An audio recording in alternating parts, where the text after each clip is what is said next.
Chapter 47. As time went by, Qin Weibai finally left Li Tianlan's arms and took the initiative to hand over the information that he wanted to read but was reluctant to let go of. The carefully bound information was very thick. It was a large stack of A4 paper, densely covered with handwriting, which showed how detailed it was. The Sky Academy and the Deep Sea Academy were the two most mysterious special warfare academies in Jianghu State. Such information was priceless to every student of the Sky Academy. Even if it was spread to the Deep Sea Academy or even abroad, its value would only be higher.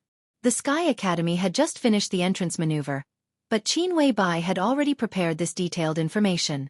From this aspect, it could be seen how terrifying the powerful and detailed intelligence force behind her was. This was not the power that an ordinary strong woman could have. Qin Weibai sat beside Li Tianlan with the information and read it to him. She did not read it from the book. After reading it once, she omitted some unimportant parts and went straight to the subject. She explained the profound in simple terms, which made it easier for Li Tianlan to memorize. But because there was a lot of information, it was almost dinner time when Qin Weibai finished talking about the teachers of the Sky Academy. In this case, the senior teachers of the Sky Academy are basically in a three-way situation? Li Tianlan thought about it seriously and said in a trembling and hoarse voice. The sequelae of forcibly raising the realm in the morning finally began to show completely. His muscles were completely relaxed, and the pain caused by forcibly raising the combat strength spread all over his body. To be exact, it was not pain, but an indescribable emptiness and numbness. It seemed that every muscle, every bone, and every drop of blood in his body had completely disappeared. Li Tianlan could move and speak, but he could hardly feel the existence of his body, nor could he feel the sofa under him. His whole body was indescribably sore and itchy, which made him fall into a state of extreme numbness from the inside out. Such a feeling made him feel extremely uncomfortable, both psychologically and sensually. Most importantly, this feeling was still increasing. It was okay to keep his body still, but once he moved, the pain and the emptiness would spread all over his body, like being pricked by needles. If he didn't move, he would feel sore and numb. If he moved, he would feel severe pain.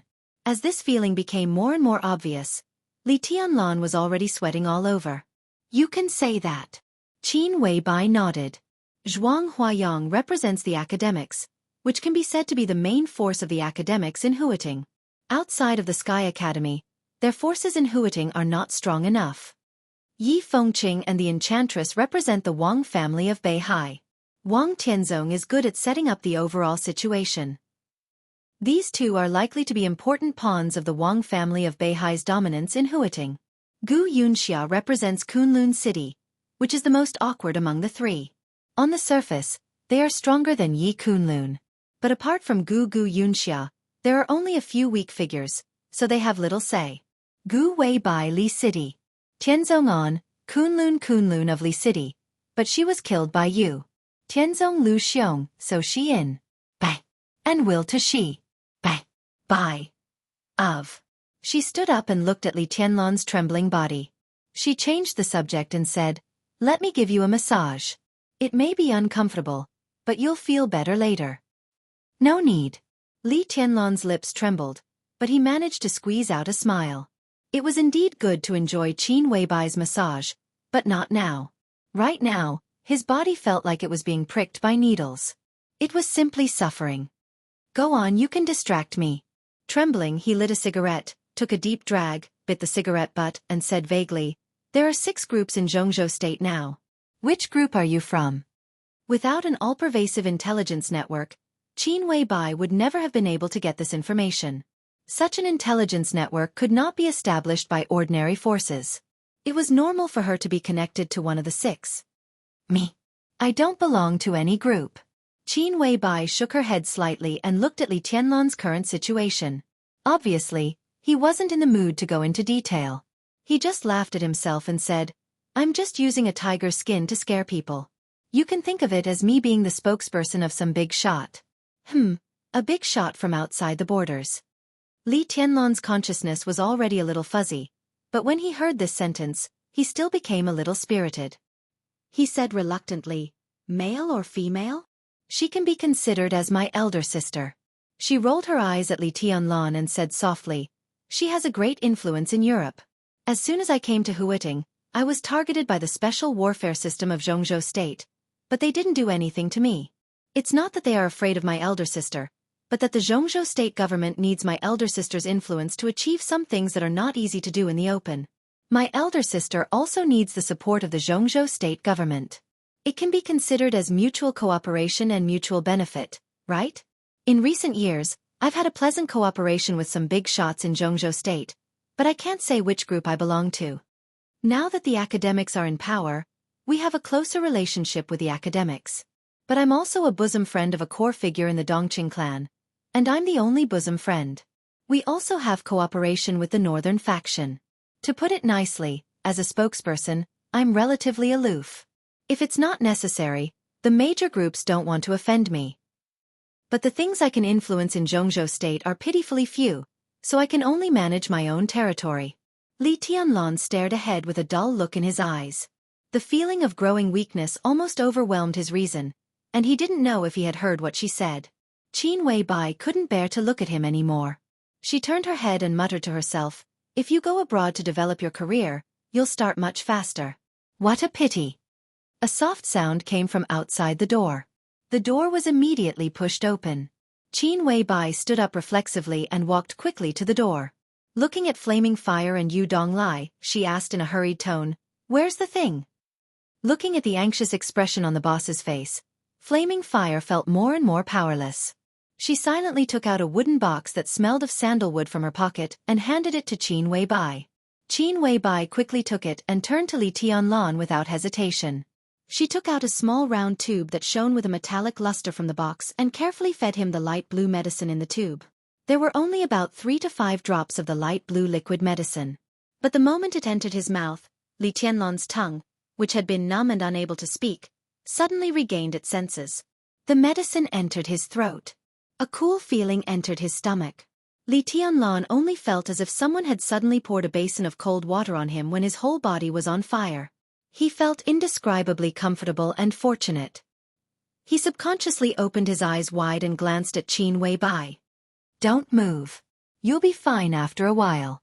"About 5 minutes." Qin Weibai chuckled softly and said softly. Flaming Fire stood aside expressionlessly. Yu Donglai couldn't help but roll his eyes and said grumpily, "You'll be fine this time. Boy, this is a blessing in disguise. At least you won't have to worry about getting hurt during the few years you're studying at the Sky Academy." Li Tianlan still couldn't speak for a while. He just looked at Yu Donglai in confusion. This is one of the most precious gene potions of the Wang family of Beihai, codenamed Youth. Even the headquarters of the Wang family of Beihai has a limited stock of it. Youth can provide people with a huge amount of vitality. It won't make you live long, but it can quickly heal your injuries. Especially when you take it for the first time, no matter how serious your injuries are, with a large amount of vitality, you can be full of vigor in a short period of time. Moreover, this effect is continuous. A bottle of Youth can maintain the effect for about 3 years. Of course, it's impossible for you to recover immediately in the future. But as long as the effect is still there, you'll recover much faster than others when you're injured in the future. In order to get this, Flaming Fire and I almost fell out with Wang Xiaoyao. "How about it, boy? How does it taste?" Yu Donglai said quickly. Li Tianlan's mouth moved. Finally he was able to speak. He said with a smile, "It's F*King bitter." This time, not only Yu Donglai, but also Flaming Fire glared at the bastard who was showing off after getting a bargain. She and Yu Donglai went to Wang Xiaoyao to ask for this bottle of Youth. When he heard that Qin Weibai wanted it, Wang Xiaoyao gave it to Flaming Fire without hesitation. Even Flaming Fire was moved by his straightforwardness. After all, Youth was not like longevity. It could save lives. Not to mention that the effect could last for 3 years, the fact that it could heal injuries almost immediately after taking it for the first time was enough to show how amazing this medicine was. Even if the Wang family of Beihai added up all of them, it was estimated that they didn't have 10 bottles of Youth. Even Wang Tianzong would feel distressed for a long time if he took out such a precious thing. But Wang Xiaoyao gave it to Wang Xiaoyao without hesitation. He was really sincere to his boss. However, this Wang Xiaoyao of the Wang family of Beihai was also extremely stingy. When he heard that Qin Weibai wanted to give it to Li Tianlan, His eyes turned red and he regretted it on the spot. Flaming Fire almost fought with Wang Xiaoyao at the garden party. Fortunately, Yu Donglai mediated between them. Later, Xianxia, a Taoist master who was a guest at the garden party, also said a few words. Then she was allowed to take back the bottle of youth. But this bastard actually said that it was bitter. Don't drink it if it's bitter. If this thing was given to their palace master, it could definitely make their palace master more powerful. Even in the face of an invincible realm expert with 12 murderous weapons, he would not be afraid. Wang Xiaoyao was right. It was a great waste to give this precious thing to Li Tianlan. Only the boss would indulge him like this. Flaming Fire took a deep breath, her face full of resentment. Well, I see that this guy is fine. I should go back. Yu Donglai glanced at Li Tianlan and suddenly said, "Leave after dinner." Qin Weibai stood up and said, "I'm going to cook. The old man can help." She glanced at Li Tianlan and said softly, "Do you want your friend to come over? My cooking skills are no worse than the old man's." "No need. Another day." Li Tianlan smiled and said softly. With a girlfriend like Qin Weibai, he really couldn't wait to show off. But now, he really didn't have the capital to do so. If he called Ning Qianqing and Li Beitian over, they might even mistake him for living off a woman. Even if he wanted to call them over, he didn't have the confidence to do so. Qin Weibai looked at him deeply, nodded, and walked to the kitchen. The dinner was not too sumptuous. Qin Weibai and Yu Donglai made a few home-cooked dishes and boiled a pot of congee with pork and century eggs, which had a special taste. The effect of youth against the natural order had already come into play before dinner. The pain caused by Li Tianlan forcibly raising his realm had disappeared. Even the injuries left by the entrance maneuver seemed to have completely disappeared. With a great appetite, he sat at the dining table and looked at Qin Weibai from time to time. He really experienced what it meant to be a feast for the eyes. He finished nearly half of the large pot of congee with pork and century eggs by himself. After dinner, Qin Weibai ordered Flaming Fire to send Yu Donglai. The old man looked at Li Tianlan playfully and did not refuse. He walked out of the villa with Flaming Fire. Outside the window, it was already night. At the dining table, Qin Weibai elegantly finished the last mouthful of congee and put down the bowl and chopsticks. Li Tianlan instinctively wanted to clear the table. He had done this kind of thing countless times in Li's village and had long been used to it. "I'm here. The kitchen is not a place for men." Qin Weibai stopped Li Tianlan. Her voice was soft and insistent. "You?" Li Tianlan stuttered for a long time before he finally said, "You've worked hard." "I'm very happy that you've eaten my cooking," Qin Weibai said in a light tone. Then she got up and began to clear the dishes. Li Tianlan silently walked back to the living room. He took out a cigarette and lit it. Listening to the sounds coming from the kitchen, he could not tell what he was feeling. The cigarette was almost finished. Qin Weibai came to the living room after washing the dishes. Looking at Li Tianlan sitting in the dark, she turned on the light and said softly, "Do you want to watch TV for a while? I'll continue to read the materials." Li Tianlan smiled and said. Perhaps it was because there was no electricity at the border. Li Tianlan was not very interested in all kinds of electrical appliances. Qin Weibai nodded casually and said casually, "I'm going to take a shower. Cooking will smell good. When I come out, I'll continue to read to you." Take a shower. Li Tianlan's heart jumped slightly. He swallowed subconsciously, nodded calmly, and picked up the materials next to him. But this time, he could not read any more before he even finished 2 pages of the materials. The living room was quiet. There was no sound of Qin Weibai taking a shower. But when he thought that his goddess was taking a shower, his heart was in a mess, as if there was grass growing in it. He put down the materials, stayed for a while, shook his head, and continued to smoke. But he became more and more absent-minded. The incomparably long 40 minutes finally passed. Qin Weibai returned to the living room in a white bathrobe with her long hair hanging down. At this moment, she seemed to have completely lost the sharp and indifferent aura. There was only a kind of charm and laziness that belonged to a domestic woman. She was breathtakingly beautiful. The two of them looked at each other. Qin Weibai looked at the materials that Li Tianlan put aside and chuckled. "Why don't you read them?" "I can't read them anymore." Li Tianlan was frank and said with a wry smile. "What do you think I think?" Qin Weibai blinked. Her big watery eyes were indescribably seductive, almost drawing out Li Tianlan's soul. A man and a woman alone. Li Tianlan swallowed with difficulty and turned his head to one side. Do you still feel inferior? Qin Weibai came to Li Tianlan and asked softly. I don't know. Li Tianlan shook his head and answered honestly. He was really a little confused. He did not know whether it was because he felt too inferior or because Qin Weibai's extreme charm brought him too much pressure.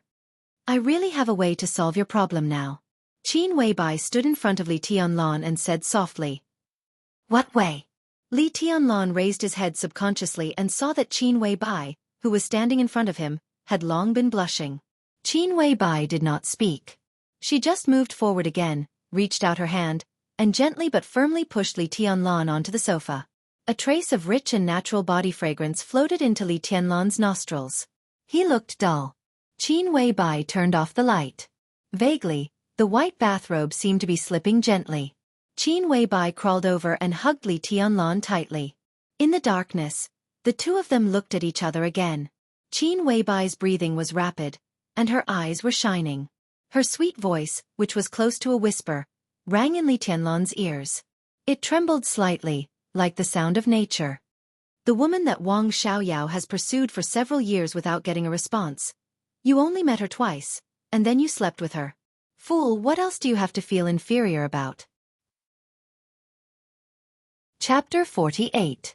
When Li Tianlan regained consciousness, he only felt that his mouth and nose were full of natural, intoxicating and familiar fragrance. The sun was shining outside the window. Even with his eyes closed, he could feel the bright light outside the window. This made Li Tianlan feel a little lost and a little reluctant. That crazy and dreamy night had passed. At this moment, it was already a new day. Li Tianlan quietly took a deep breath and opened his eyes directly, just in time to see a pair of bright eyes that were also quietly looking at him. This was the most beautiful pair of eyes Li Tianlan had ever seen.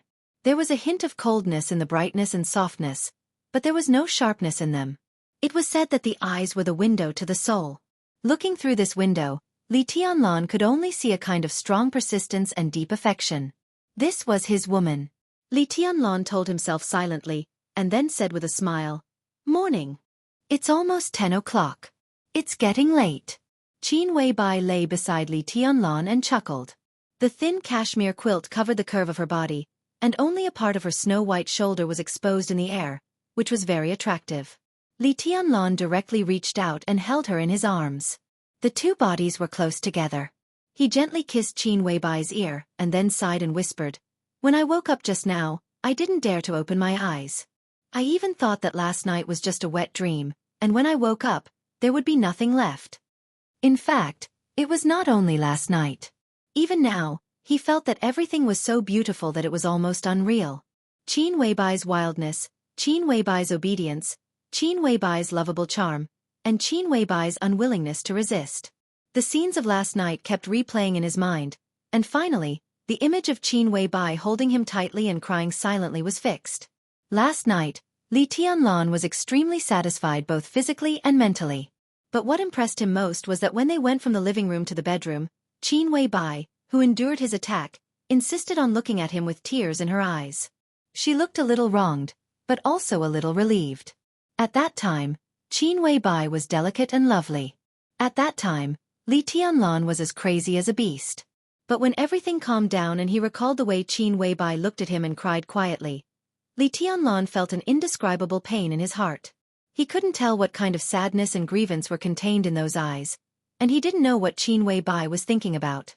But from then on, Qin Weibai became completely crazy and seductive. Not long after dinner, they tossed and turned until midnight. At 2 or 3 o'clock in the morning, the two struggled to take a shower before falling asleep in each other's arms. Li Tianlan's eyes were in a trance. He unconsciously stroked Qin Weibai's smooth and delicate back and muttered to himself again, "It's like a dream." "So you want to do it again?" Qin Weibai raised her head from his arms and looked at him with her big bright eyes without blinking. She said with a faint smile. Li Tianlan was excited, but that was all. Last night, he played too crazily, and now he was really powerless.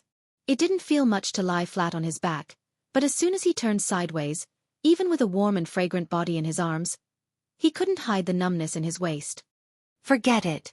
Let's rest first. Another day. Li Tianlan shook his head. As soon as he finished speaking, he felt that the words, another day, were really exquisite. He laughed, let go of Qin Weibai, and sat up on the bed. Almost at the same time, Qin Weibai also took Li Tianlan's clothes. Her movements were obviously a little inconvenient. Not to mention a woman who didn't know martial arts, even if she was an expert of the invincible realm and had just experienced the first time in her life, the pain couldn't be ignored. She gently bit her lower lip and insisted on getting up. It seemed that she wanted to help Li Tianlan put on his clothes. I can do it myself. Li Tianlan subconsciously wanted to take the clothes. Looking at Qin Weibai's pale face because of the pain, he suddenly remembered the bloodstain on the sofa, which represented a woman's chastity. Last night, he was so focused on fooling around that he didn't have time to clean up the battlefield. He guessed that flaming fire had seen it. At the thought of this, his heart suddenly felt a little strange. I'll help you. Qin Weibai clenched the clothes in her hand and gently shook her head, but her attitude was extremely firm. I think this is also what a wife should do. Camouflage clothes are relatively easy. If you wear a suit in the future, I'll help you wear a tie every day, okay? Li Tianlan nodded with a dull look on his face. Looking at Qin Weibai, who got out of the quilt to help him put on his clothes, he understood for the first time what it meant to have a room full of spring. Qin Weibai, who gently helped Li Tianlan put on his clothes, also blushed. From time to time, she had to endure Li Tianlan's perverted hands. He could bully her so much in just one night. Was he still the bastard who said yesterday that he felt inferior when facing her? It took nearly half an hour to get dressed. When Li Tianlan and Qin Weibai, whose walking posture was obviously a little unnatural, walked out of the bedroom, it was close to 11 o'clock in the morning. Flaming Fire was sitting in the living room, looking through some documents. When she saw Li Tianlan and Qin Weibai coming out one after another, her expression changed. She glared at Li Tianlan fiercely, as if she was looking at a pile of cow dung stuck in a flower. She could not imagine that the boss could be so crazy, nor could she imagine that Li Tianlan would be so lustful.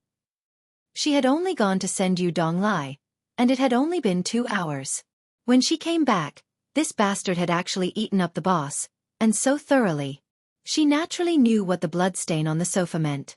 Even if she did not know, the noise they made last night was not small. Flaming Fire's room was next to Qin Weibai's. As long as one was not deaf, they could know what happened in the master bedroom last night. Noticing Flaming Fire's murderous look, Li Tianlan smiled and was not angry. Qin Weibai had become his woman, and in the future, such looks would probably be very common.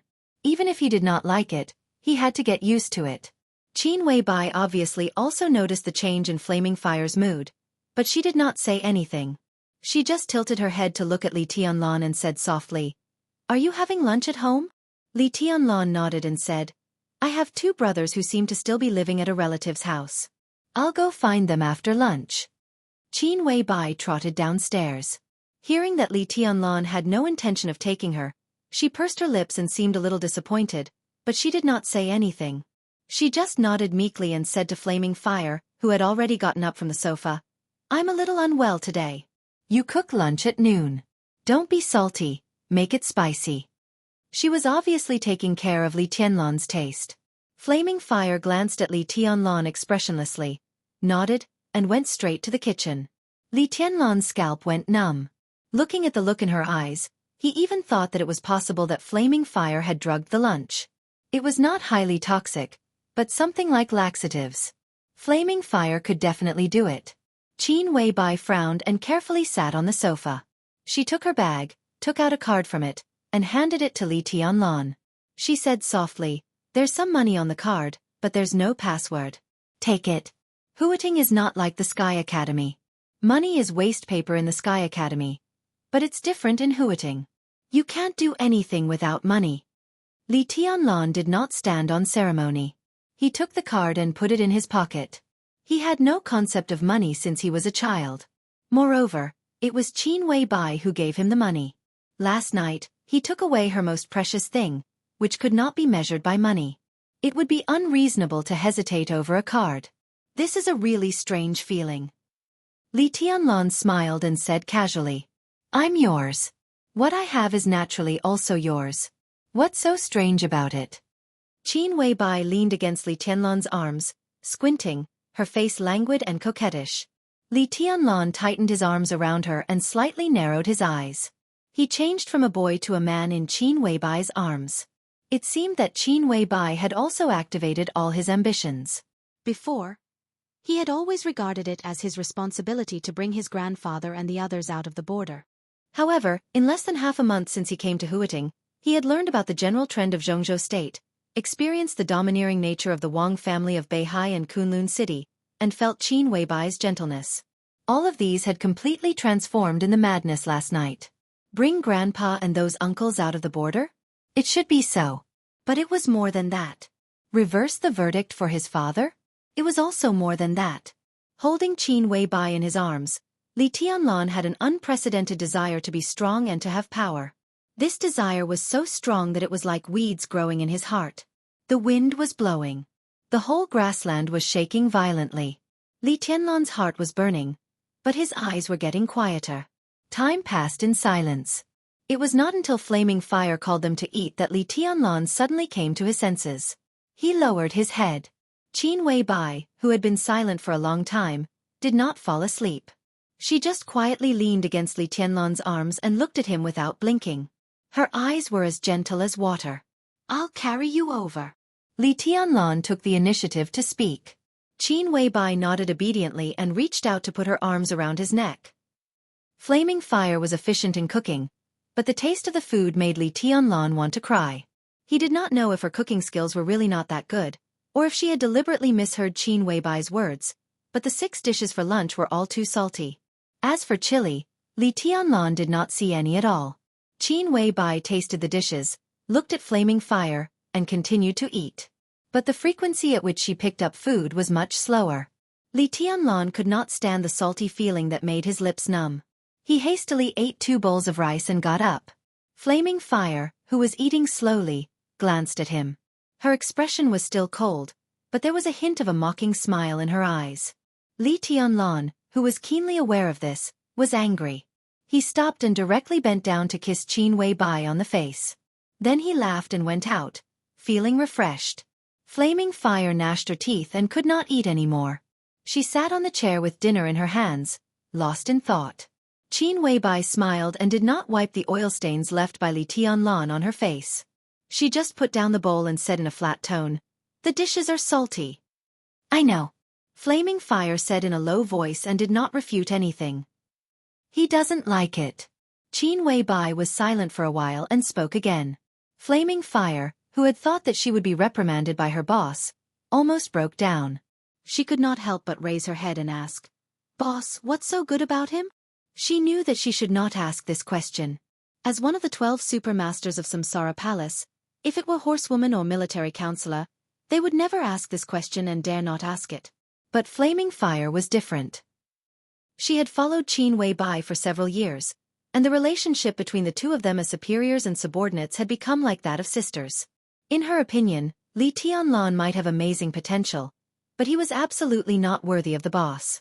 But in fact, the boss had not only been ruined by him, but also seemed to have been bewitched by him. She was simply obedient to him. If Flaming Fire could really be at peace, then she would really have no temper at all. Qin Weibai glanced at her and said with a chuckle, "My man is naturally the best." She paused and continued, "The best." Flaming Fire put down the bowl and chopsticks and continued to be in a daze. Flaming Fire, be polite to Tianlan in the future. Qin Weibai was silent for a while and said again, "Otherwise, I don't mind sending you to Europe to carry out other tasks."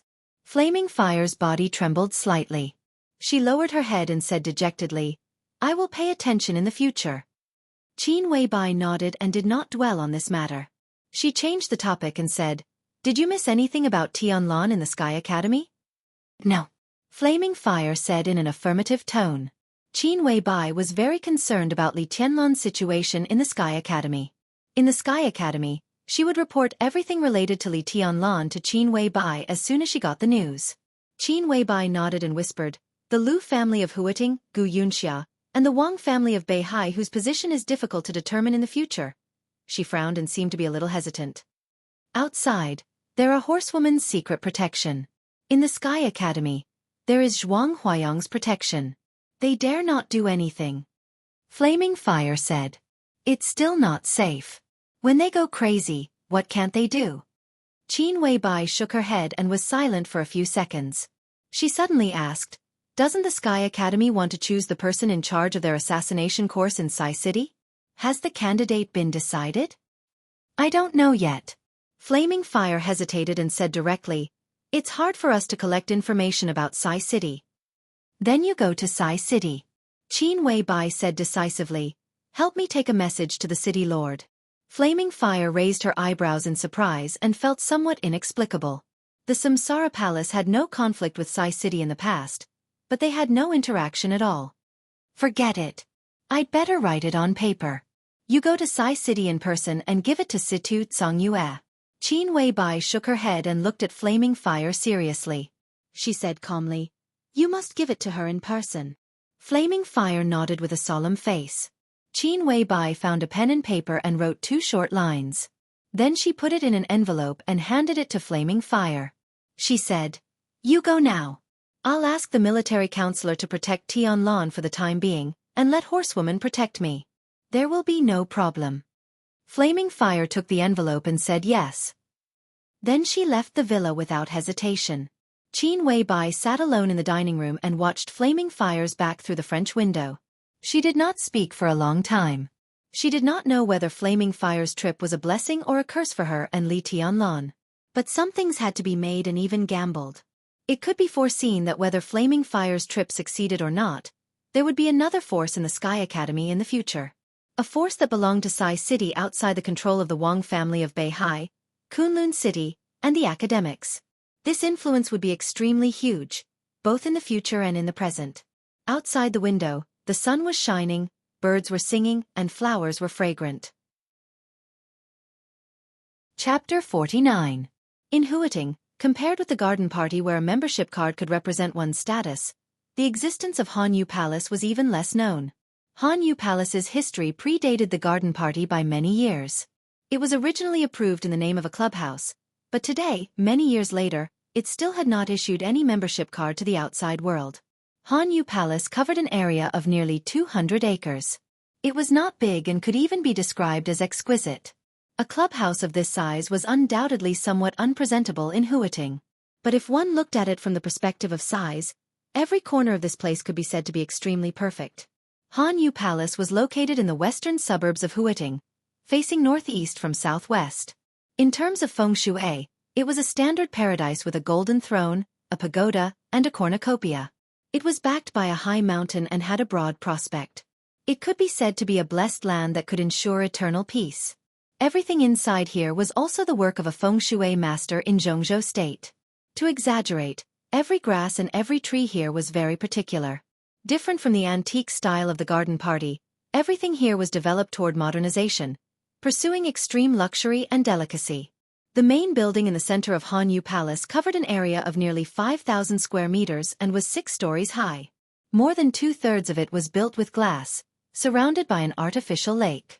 The main building stood in the center of the lake, looking noble and elegant. When the weather was good, the surrounding green water, green mountains, blue sky, and white clouds could be clearly reflected on every piece of glass of the main building. Under the reflection of the sun, it was as gorgeous as a work of art. There were also a few small and exquisite villas surrounding the main building. They protected the main building from a subtle angle. These were the residences of the service staff and security personnel. Looking down from the sky, the entire Hanyu Palace was shaped like a cold moon. It was curved in an ingenious manner. The middle was wide and the sides were narrow. Every part of the interior was arranged just right. It gave off a grand and strict feeling. However, such a blessed land was usually empty most of the time. There were less than 30 attendants in charge of cleaning the place. The entire Frost Moon Palace did not receive any guests, so it was deserted throughout the year. Only very rarely would it be bustling with activity. Therefore, it was more appropriate to say that Hanyu Palace was the temporary imperial residence of a big shot rather than a clubhouse. The weather was fine. At 1 o'clock in the afternoon, a middle-aged man who looked about 50 years old appeared at the gate of Hanyu Palace. He wore an extremely large black robe, and his entire body was shrouded in the black robe. Not to mention his appearance, even his figure was not obvious under the cover of the black robe. The strange black-robed man walked through the door carved with a cold moon, walked across the exquisite arch bridge that spanned the entire artificial lake, and arrived at the door of the main building without any obstruction. A woman of unknown age stood in front of the door, looking at the black-robed man slowly approaching with a sincere smile. The woman's appearance was ordinary, but her temperament was as gentle as the water of a lake. She was wearing a light white cheongsam and stood elegantly in front of the door, like a lady from a rich and powerful family. "Rose, is second master here?" The black-robed man came before the woman and asked in a low voice. "He's upstairs reading and hasn't slept all night. If you still haven't returned, second master will probably send me to find you." The woman with the code name Rose's voice was gentle and elegant. She was not in a hurry, and she exuded an intellectual aura. Her appearance was not outstanding, but her skin was extremely white and delicate. At first glance, it was not a problem to say that she was in her 20s, and it did not seem wrong to say that she was in her 30s. The black-robed man's body stiffened slightly. He nodded and walked directly through the door of the temporary imperial residence. The decoration inside the temporary imperial residence was the complete opposite of the outside world. It was filled with an ancient style, but it was not purely ancient. It was a bit like the style of the Republic of China from hundreds of years ago. It was dignified and grand, and it looked like it had a lot of history. The black-robed man silently walked up the redwood steps in the hall to the third floor and stood in front of a door. "Is it Black Robe? Come in." A low and gentle voice rang out from the room. It was clear even through the extremely soundproof room. The black-robed man pushed the door open and entered. Behind the door was a large room of nearly 150 square meters. A crimson carpet covered every corner of the room, and the ceiling was painted with gold as decoration, spreading wantonly and carelessly over the entire ceiling. The four walls were all made of glass, and a huge red sandalwood bookcase took up almost all the space on one wall. The bookcase that exuded the fragrance of sandalwood was filled with books and all kinds of antiques. Two leather sofas were placed randomly in front of the window on the other side, and in the middle was a chessboard. The room was completely dark. The floor-to-ceiling window had excellent lighting, but it was now tightly blocked by the curtains. Visibility in the entire room was extremely low. The black-robed man followed the weak light to the sofa and sat down. He continued to remain silent. "The mission failed?" In the darkness, the gentle and deep voice continued to ring out. In the extremely poor light, his voice seemed to come from all directions, and it was impossible to determine his exact location. "Yes."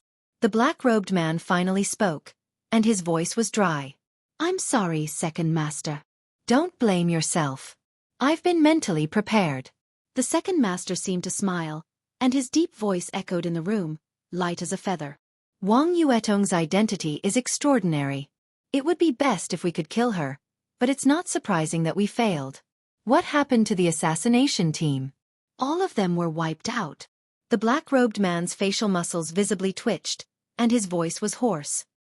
In an environment where the black-robed man could not see, the second master muttered to himself. After a long while he said slowly, "That's good. Then there won't be any clues left." He was silent again for a while and suddenly asked, "Who was the bodyguard of Wang Yuetong?" "It was the enchantress." The black-robed man's voice was cold and gloomy. "But the enchantress did not show up. The one who resisted the assassination for Wang Yuetong this time was a young man who was with her." The second master did not speak, and just quietly waited for the black-robed man to continue. "3 swords." The black-robed man's voice suddenly became agitated. His voice trembled slightly, with indescribable hatred. The opponent forcibly raised his realm from the chi-controlling realm to the fire-flaming realm. With only 3 swords, the assassination team was wiped out. The chi-controlling realm. The second master's voice finally carried a hint of surprise and doubt. Listening to the black-robed man's unusual tone, the second master, who knew his old subordinate well, took a deep breath and calmly said, "Do you know those 3 swords?" "I recognize 1 sword." The black-robed man's voice became hoarser. In the darkness, his body trembled slightly, with a kind of heartfelt palpitations and resentment. He reached out his hand through the black robe and touched the hideous scar on his face. He laughed miserably. "The 9th blade of Eventide." I'll never forget that sword for the rest of my life. Seeing it again today, it's like a dream. The room suddenly fell silent. The second master was silent for a long time. The black-robed man sat quietly on the sofa, in a trance like a soulless puppet. The ninth blade of Eventide. To others, this sword might only represent a unique skill of some once invincible realm legacy, but to him, it was a nightmare that he never wanted to mention again. 20 years ago, the black-robed man was the most powerful genius in the organization. Even the leaders of the organization thought that he had the potential to be invincible. At the age of 33, he entered the peak of the thunder-shocking realm. How high-spirited was he back then? Even the organization had trained him as a candidate for the position of a new leader. At that time, the black-robed man wholeheartedly wanted to rush into the invincible realm that all martial artists dreamed of and become one of the strongest people in the dark world. That was when he was at his craziest. He was so crazy that he took the initiative to carry out the top-secret mission within the organization. To go to the border of Jianghu State and besiege a young heavenly son of Jianghu State who had already entered the invincible realm. 3 invincible realm experts from various forces led the team, and more than 10 experts at the peak of the thunder-shocking realm assisted them. They even deployed a murderous weapon. That was the most tragic and soul-stirring battle in the black-robed man's memory. The blood of a large number of elites spilled on the battlefield, the experts lay dead, the sword light soared into the sky, and the murderous weapon roared.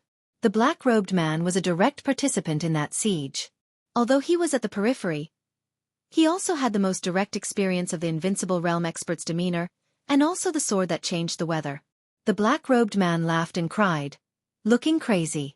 He still remembered that he was still dozens of meters away from the center of the battlefield, but the 36-year-old invincible realm expert directly swung his sword at a group of thunder-shocking realm experts while being besieged.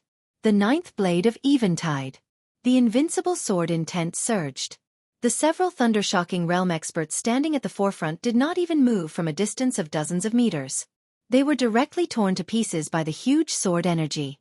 The black-robed man himself could not have been spared, but when he was about to despair, a woman who had been by his side since his debut took the sword for him.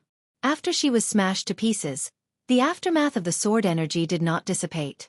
After rushing through, it destroyed half of his face.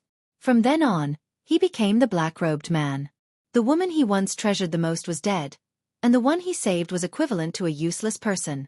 For many years, under the shadow of that sword, not only did he not break through to the invincible realm, but his realm did not even advance. Now there was still a small distance between the true peak of the thunder-shocking realm. The black-robed man gritted his teeth and suddenly said, "Second Master, I want to kill him." "Speak clearly." The second master's voice was still gentle in the darkness, but with a hint of irresistible majesty. The black-robed man seemed to realize that he was speaking incoherently. He took a deep breath and forced himself to calm down. He said, "Wang Yuetong and that guy were very clever. As soon as they realized that something was wrong, they wanted to run. I stopped their car, but I was targeted. It was the military counselor."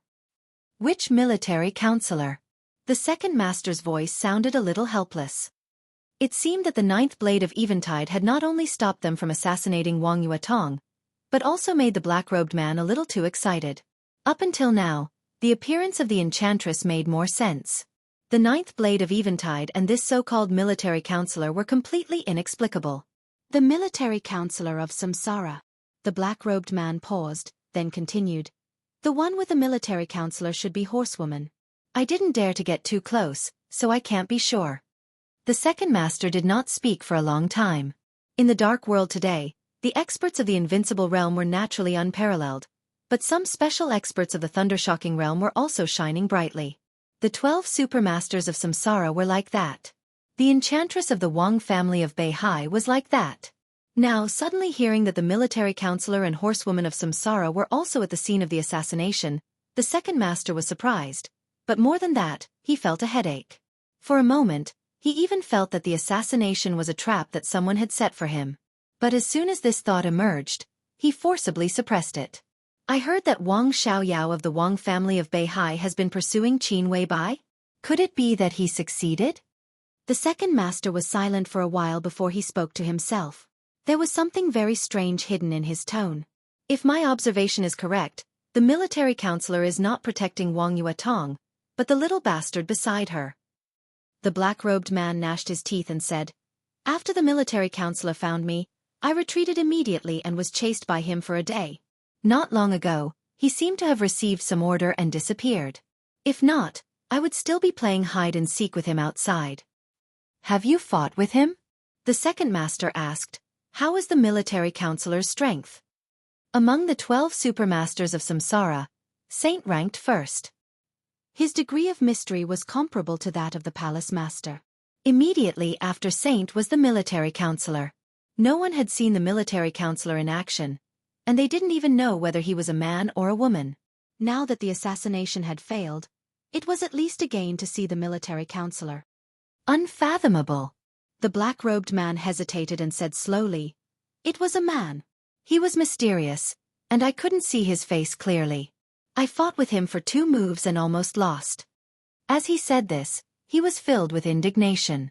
If it was not because the sword attack he had personally experienced 20 years ago had shattered his martial will and caused him to be in a muddle-headed state for so many years, he would definitely not be any weaker than the military counselor. The second master grunted in the dark, deep in thought. The 9th blade of Eventide. The Samsara Palace. The Wang family of Beihai. Everything seemed to be connected. The second master didn't understand what was going on, but it didn't matter. What mattered was that he seemed to have found a more suitable entry point than Wang Yuatong. "Second master, let me kill him." The black-robed man's ferocious voice sounded again. He knew his current situation. In terms of martial arts, this was almost a standard inner demon. 20 years ago, the 9th swordsman had shattered his martial will and shattered all of his confidence. After struggling for so many years, he had finally managed to regain his footing.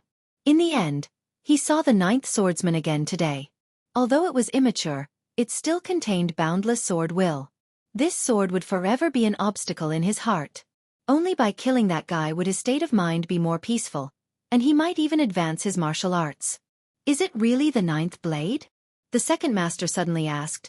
"If it's really the 9th blade, it means that the young man is the current inheritor of Zhuanyuantai of Kunlun. That's strange. I heard that Li Honghe had a granddaughter, but she was killed not long after she was born. He should have no descendants. What's wrong with this young man? Is he an outsider? Is Li Honghe really willing to teach such an important unique technique to an outsider? If the Li family really has an inheritor, then how did the Li family get involved with the Samsara Palace? The 2 supermasters are secretly protecting him. It seems that this young man is also very important to the Samsara Palace." "Second master," the black-robed man interrupted the second master's monologue and said anxiously, "I'll do it cleanly. I won't do it unless I'm absolutely sure. Let me kill him." "Kill him?" the second master asked in reply and said softly, "It shouldn't be difficult for you to kill a young man, but how are you going to deal with the supermaster of Samsara beside him? You seem to be no match for him, be it military counselor or horsewoman. You can't let me do it myself, can you? Since he can be with Wang Yuatong, he must be a freshman of the Sky Academy. Are you going to sneak into the Sky Academy? How long can you hold on under Zhuang Huayang's attack? Oh, I forgot that there is Yu Donglai in Huating. He is also an old subordinate of Li Honghe. It seems that it doesn't take much effort for Yu Donglai to kill you. Kill him? How are you going to kill him? Please help me, second master." The black-robed man suddenly got up and knelt heavily on the ground. In the darkness, his body trembled violently. His forehead touched the carpet hard and he said again, "Please help me, second master." "When will Gu Qianquan come to Huating?" the second master asked casually, not knowing if he had seen the black-robed man kneeling on the ground. Gu Qianquan, the first elder of Kunlun City and the second invincible realm expert of Kunlun City. Gu Xingyun, the governor of Kunlun City and known as the god of war of Zhongzhou State, had spent most of his time in the special warfare system of Zhongzhou State in recent years. The affairs in Kunlun City were basically handled by Gu Qianquan. The black-robed man stopped kowtowing and said softly, "In about 3 or 4 days, no more than 5 days, he will come to meet you." 3 or 5 days. Very good. I received a secret report that Wang Xianxia, the heir of the Wang family of Beihai, is about to break through the fire-flaming realm and enter the thunder-shocking realm. Wang Tianzong is ready to take him to the desert. Now that Wang Yuatong is attacked, It is estimated that Wang Tianzong will also come to Huiting in 3 or 5 days. I am afraid that it will be very lively then. The second master chuckled softly, his tone low and cold. The black-robed man hesitated and said tentatively, "Second master, do you want to expose the boy's identity and origin?" "Idiot!" The second master snorted. "If we expose his origin, it is basically tantamount to admitting that we attacked Wang Yuetong. What are you thinking about? Moreover, Wang Tianzong handles everything flawlessly. If we expose the other party's identity, even if it is just for show, Wang Tianzong will temporarily protect him. At that time, it will be more inconvenient for us to take action." The black-robed man lowered his head slightly and said nothing. "There is still enough time. You and Rose leave Hanyu Palace now. I will transfer Moonlight here. Rose and Moonlight will entangle military counselor and horsewoman. You know what to do, don't you?" The second master took a deep breath and asked softly. "Understood." The black-robed man trembled and kowtowed heavily. "Thank you, second master, for your help." The second master, whose body was always hidden in the darkness, said flatly, "Go ahead." The black-robed man stood up and cautiously left the dark study. In the dark study, the second master sat in his seat and thought silently.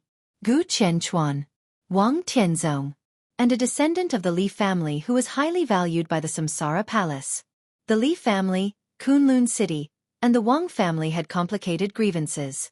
If this key figure was killed, what should the 4 or even more forces do? The second master chuckled, lit a cigarette, and said softly, "The more chaotic the better."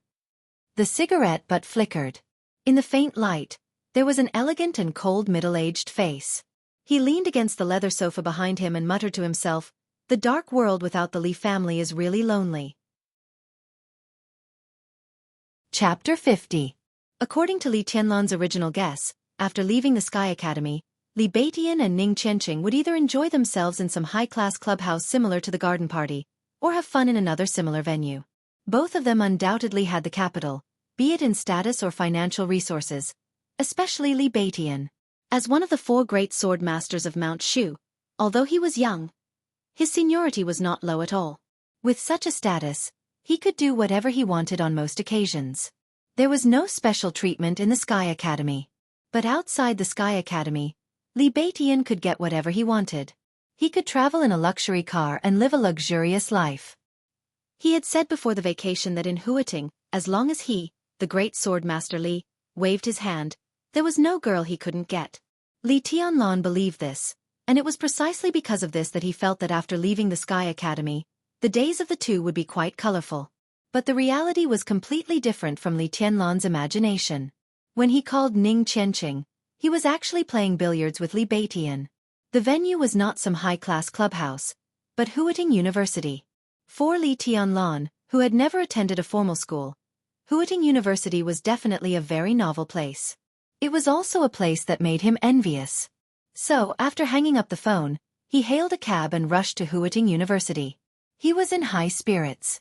The inside of Huiting University was full of people. Compared to the desolate Sky Academy, the inside of Huiting University was like a bustling city. Students and teachers of Huiting University were everywhere, laughing and talking in groups. It was a scene of prosperity. In April, the temperature in Huiting was far from hot. In fact, it could be said to be pleasant. However, standing at the gate of Huiting University, Li Tianlan's eyes were filled with black silk skirts and short skirts. Putting aside the beauty of the girls, the beautiful legs clad in black silk were a sight to behold. He even began to imagine how dreamy it would be for Qin Weibai to wear black silk on the bed. As soon as this thought came to him, he could no longer control it. For a moment, Li Tianlan even had the urge to turn around and go back to try it out. Given Qin Weibai's obedient personality, he believed that she would not refuse him. At the gate of Huiting University, Li Tianlan, who was wearing a camouflage uniform, smirked and subconsciously wiped the corner of his mouth. "What are you thinking? You're drooling. What? Are you attracted to the girls of Huiting University? How about I bring you along to harvest some?" As I said before, in Huiting, as long as you wave your hand, there is no girl that you can't get. A palm suddenly patted on Li Tianlan's shoulder. Li Beitian laughed in a low voice, which was indescribably wretched. Li Tianlan suddenly came to his senses and casually said with a smile, I was thinking that you guys came too late. It's been 10 minutes since the agreed time. You're drooling over this?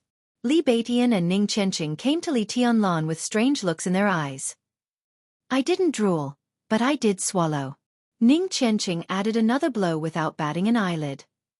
Cough. Li Tianlan coughed and stiffly changed the topic. Why are you here? Experience college life? At the mention of this, Li Beitian suddenly became excited. His eyebrows danced and the expression on his skinny skeleton-like face was so wonderful that he even forgot about Li Tianlan swallowing. He chuckled and said, Brother Tough has a cousin who goes to school here. He's an honest guy. He said he wanted to introduce me to a pink girl. It said that she's the campus belle of Huiting University. He's waiting for me to harvest her. Let me tell you, Tianlan, although Huiting University is not ranked at the top in Jianghu State, in terms of the quality of girls, it is definitely one of the top universities. Have you heard that the beauties of Huiting University are talented and poetic? Not to mention the quality of the campus belle of Huiting University. Li Tianlan shook his head subconsciously. He had never heard that the beauties of Huiting University were talented and poetic, nor did he feel it. From the border to Huiting and the Sky Academy, Li Tianlan really felt like he was in a cluster of flowers. Qin Weibai, Wang Yuetong, Qin Ku, Flaming Fire, Yu Qingyan, the enchantress of the Wang family of Beihai, and even Lu Dongyu were all beauties with their own characteristics. They dazzled him. Now, standing at the gate of Huiting University and watching beautiful or ordinary women walk past him, Li Tianlan had an illusion that he had finally come from the immortal world to the mortal world. The feeling of being surrounded by beautiful women was not bad, but it was not as vivid as this kind of scene in front of him. Li Tianlan took out a cigarette and handed it to Li Beitian and Ning Qianqing. He smiled and said, Let's go and see the beautiful girl waiting for you to harvest. It's almost time. Let's go, I'll take you there. Li Beitian laughed and took a drag. He looked at the cigarette in his hand and said, This cigarette is good. I've seen my senior brother smoke it. It's a specialty of the Wang family of Beihai. Yuetong gave it to you, right? No. Li Tianlan's smile froze slightly. He shook his head and said in a flat tone, This guy is always carefree. He doesn't know how to read people's expressions. Just ignore him. Ning Qianqing walked beside Li Tianlan and asked softly, We met with Yuetong yesterday. She was in a bad mood. Are you all right? I'm fine. Li Tianlan was silent for a while and said softly, We're even now. We don't owe each other anything. We don't owe each other anything? Li Beitian also turned around and frowned. What does that mean? In his and Ning Qianqing's private speculation, Li Tianlan, who had the wind and thunder veins, should be one of the people the Wang family of Beihai was trying to win over. Perhaps Li Tianlan, whose realm was low now, was not important enough for the Wang family of Beihai to use their little princess to win him over. But if Wang Yuetong was interested, it would be a different story. If Wang Yuetong was really with Li Tianlan, who had the wind and thunder veins and could enter the invincible realm as long as she grew up, no one could say that she was wronged. But now Li Tianlan said that they didn't owe each other anything. What happened when they were alone yesterday? Nothing. Li Tianlan said slowly, I've paid back what I owed her. It's better to owe less to the Wang family of Beihai. It's best that we don't have much to do in the future. Ning Qianqing and Li Beitian looked at each other. No wonder Wang Yuetong looked a little strange yesterday. It seemed that the two had a falling out. It was totally inexplicable. Are you serious? Li Beitian looked at Li Tianlan and asked, Wang Yuetong will be with us later. How will you face her then? Have you thought about it? Li Tianlan didn't say anything and walked forward silently. In fact, if you think about it carefully, it's not necessarily a bad thing to be with Wang Yuetong. The Wang family of Beihai is a big tree. It has stood in Jianghu State for hundreds of years and has never fallen out of the ranks of the top wealthy families. If you can be with Wang Yuetong, the resources of the Wang family of Beihai will definitely be inclined to you. At that time, you will have a father-in-law who is the #1 expert in Jianghu State. That's amazing. Li Tianlan smiled with emotion. It's true that you think so. But if Tianlan is really with Wang Yuetong, you can't expect Wang Yuetong to be completely on Tianlan's side. I'm afraid he will follow Wang Yuetong into the Wang family of Beihai. Ning Qianqing said suddenly. He had mixed feelings about the fact that Li Tianlan and Wang Yuetong didn't owe each other anything. Of course, he felt regretful, but also relieved. The Wang family of Beihai was a behemoth. Just thinking about it made people feel suffocated. A genius like Li Tianlan was indeed worthy of being roped in by them. But it wouldn't take much effort for such a wealthy family to swallow a genius whole. At least for now, it was not a bad thing for Li Tianlan to keep a distance from the Wang family of Beihai. They both have the wind and thunder veins. Li Beitian suddenly said after a moment of silence. Li Tianlan frowned slightly but didn't say anything. The three of them fell silent at the same time. If they continued to talk about Li Beitian, it would be a little heart-wrenching. Wang Tianzong of the Wang family of Beihai is the #1 expert in Jianghu state. What about Dongqing Huang too? How does he compare to Wang Tianzong? Li Tianlan took a drag on his cigarette and asked all of a sudden. Who? Ning Qianqing and Li Beitian asked at the same time. Dongqing Huang too. Li Tianlan's tone was slightly heavier. When he said the name, there was a subtle feeling in his heart. It was the first time he heard the name from Qin Weibai's ears yesterday. But from Qin Weibai's tone, Li Tianlan felt more than just her terrifying combat strength that could be said to be invincible in the world. At that time, he could hear the pain and desolation in Qin Weibai's tone. That kind of emotion could not be concealed at all. Li Tianlan wouldn't be jealous of a dead person. Moreover, it was on the sofa last night that he took away Qin Weibai's most precious thing. But he didn't mind knowing more about the dead heavenly son. Therefore, when he mentioned the name Dongqing Huang too, Li Tianlan deliberately looked at Ning Qianqing's expression. Dongqing Wudi, the commander of the Border Praetorian Corps, was the current patriarch of the Dongqing clan, and Ning Qianqing was his confidant. Therefore he should know more about the Dongqing clan, which occupied the Zhongyuan province, than anyone else. Dongqing Huang too? Ning Qianqing murmured and looked at Li Beitian. Then he asked with a blank face, who is Dongqing Huang too? I've never heard of him. Li Beitian said straightforwardly, is there such a person in the Dongqing clan? You don't know Dongqing Huang too? Li Tianlan looked surprised. There's no such person in the Dongqing clan. I'm sure of it. Ning Qianqing shook his head. His tone was calm, and he didn't seem to be lying at all. I don't know much about the Dongqing clan. But Tianlan, are you confused? Comparing Dongqing Huang tu to Wang Tianzong? Who is Wang Tianzong? The #1 expert in Jianghu state, known as the Sword Emperor of Jianghu state. The Dongqing clan is indeed an outstanding family, but in terms of combat strength, they don't have a single invincible realm expert. How can they compare with Wang Tianzong? Li Beitian looked at Li Tianlan strangely. Where did you hear about this person? The name is quite domineering. Li Tianlan remained silent. He believed that Qin Weibai wouldn't lie to him, and there was no need for her to lie to him. But now, Ning Qianqing and Li Beitian both said that they had never heard of this person. That could only mean that everything about this person had been deliberately erased. Why was that? Now, even the treason of his father, Li Guangtu, could be brought up by Gu Yunxia. Why was the matter of Dongqing Huangtu hidden so deeply? Even Ning Qianqing and Li Beitian, the core members of the younger generation, didn't know about it. Moreover, Dongqing Huangtu couldn't have been dead for too long. According to Qin Weibai's age, when he was at his peak, Li Beitian and Ning Qianqing should have been at least adults or close to adulthood. With their status, how could they not know anything about Dongqing Huangtu? I heard someone mention it casually. I don't know much about it, Li Tianlan said with a smile. He wanted to show them Dongqing Huangtu's battle record, but everything about this person seemed to have become a taboo in Jianghu state. In that case, it was better not to say it. The three of them came to a 4-story building in the inner part of Wuxia University. Li Beitian pointed at the sign in front of him and said with a smile, "This is it." Li Tianlan looked up and glanced at the sign. He nodded and said nothing. The cyan building in front of them looked a little old. The walls were even covered with vines. The building was surrounded by gall sycamore trees. Against the backdrop of the trees and vines, the place looked very quiet.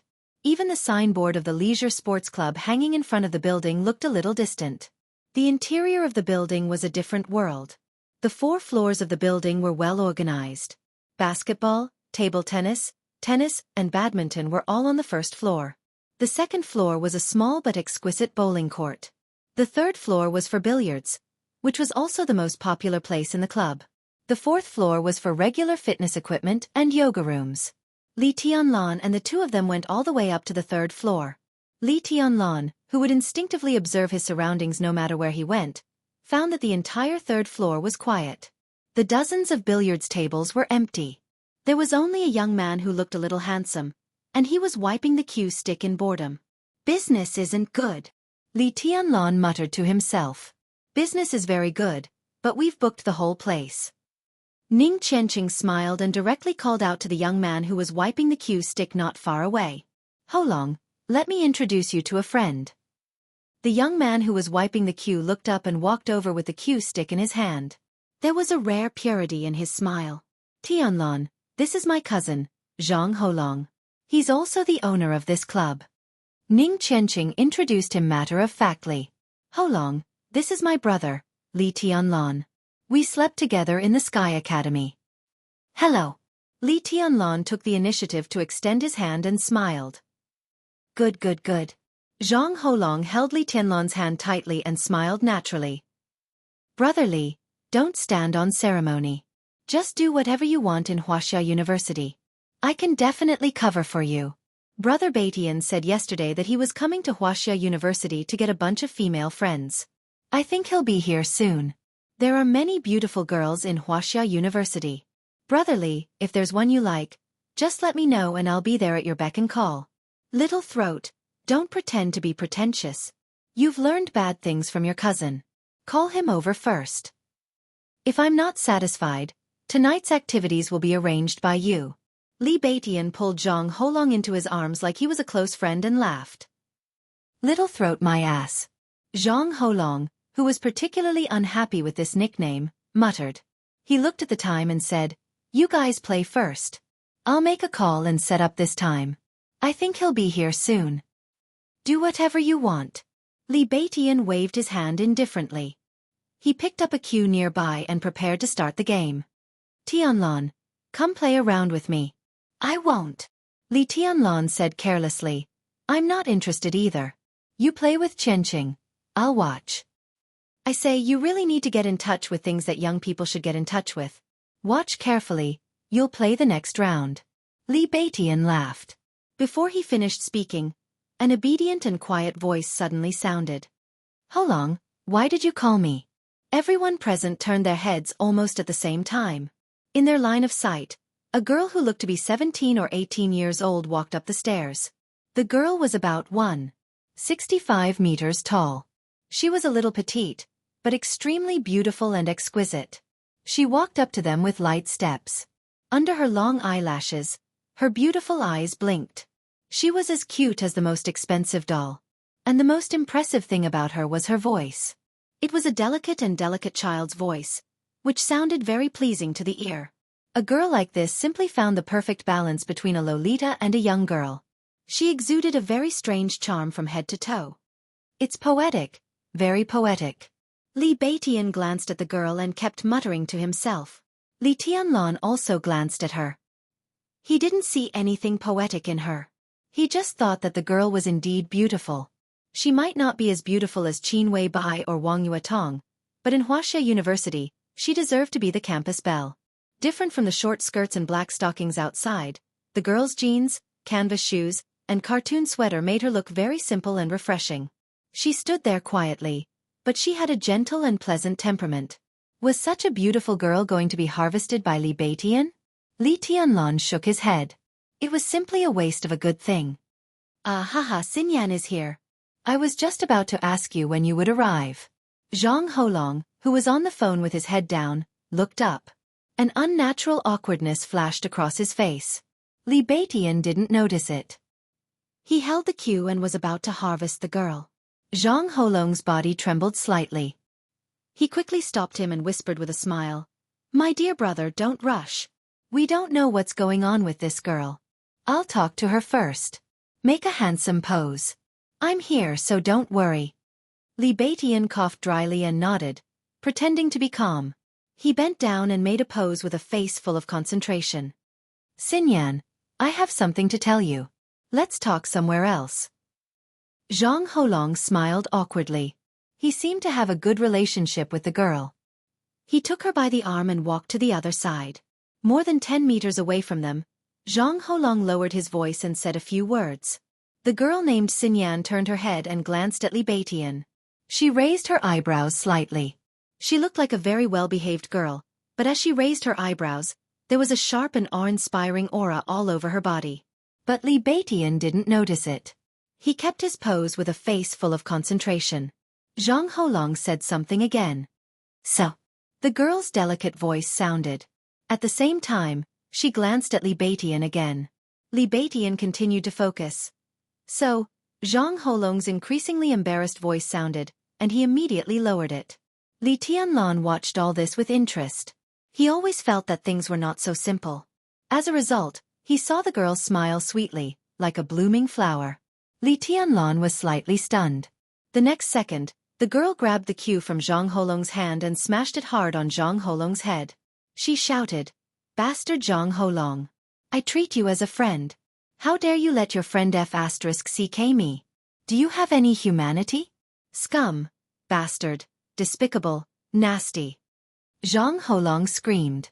Without saying a word, he turned around and ran away. The girl began to chase after him with the cue. Her voice was so delicate that it could make one's imagination run wild. "Stop. Run. How dare you run?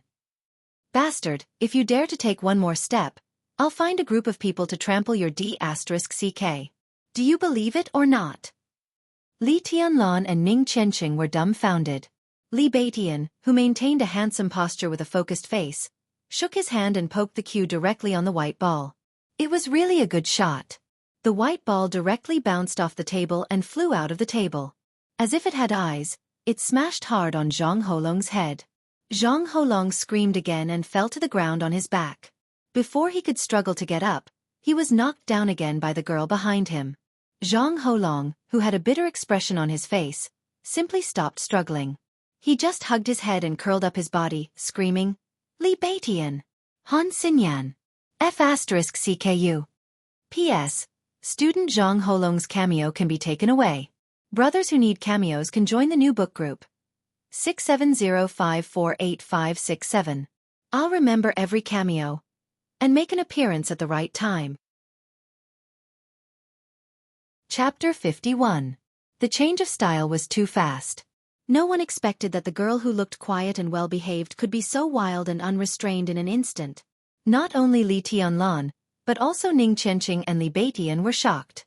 They didn't come to harvest a girl, but to be harvested by a girl. Li Tianlan held a cigarette and sat motionless on the billiard table. For a moment, he couldn't react at all.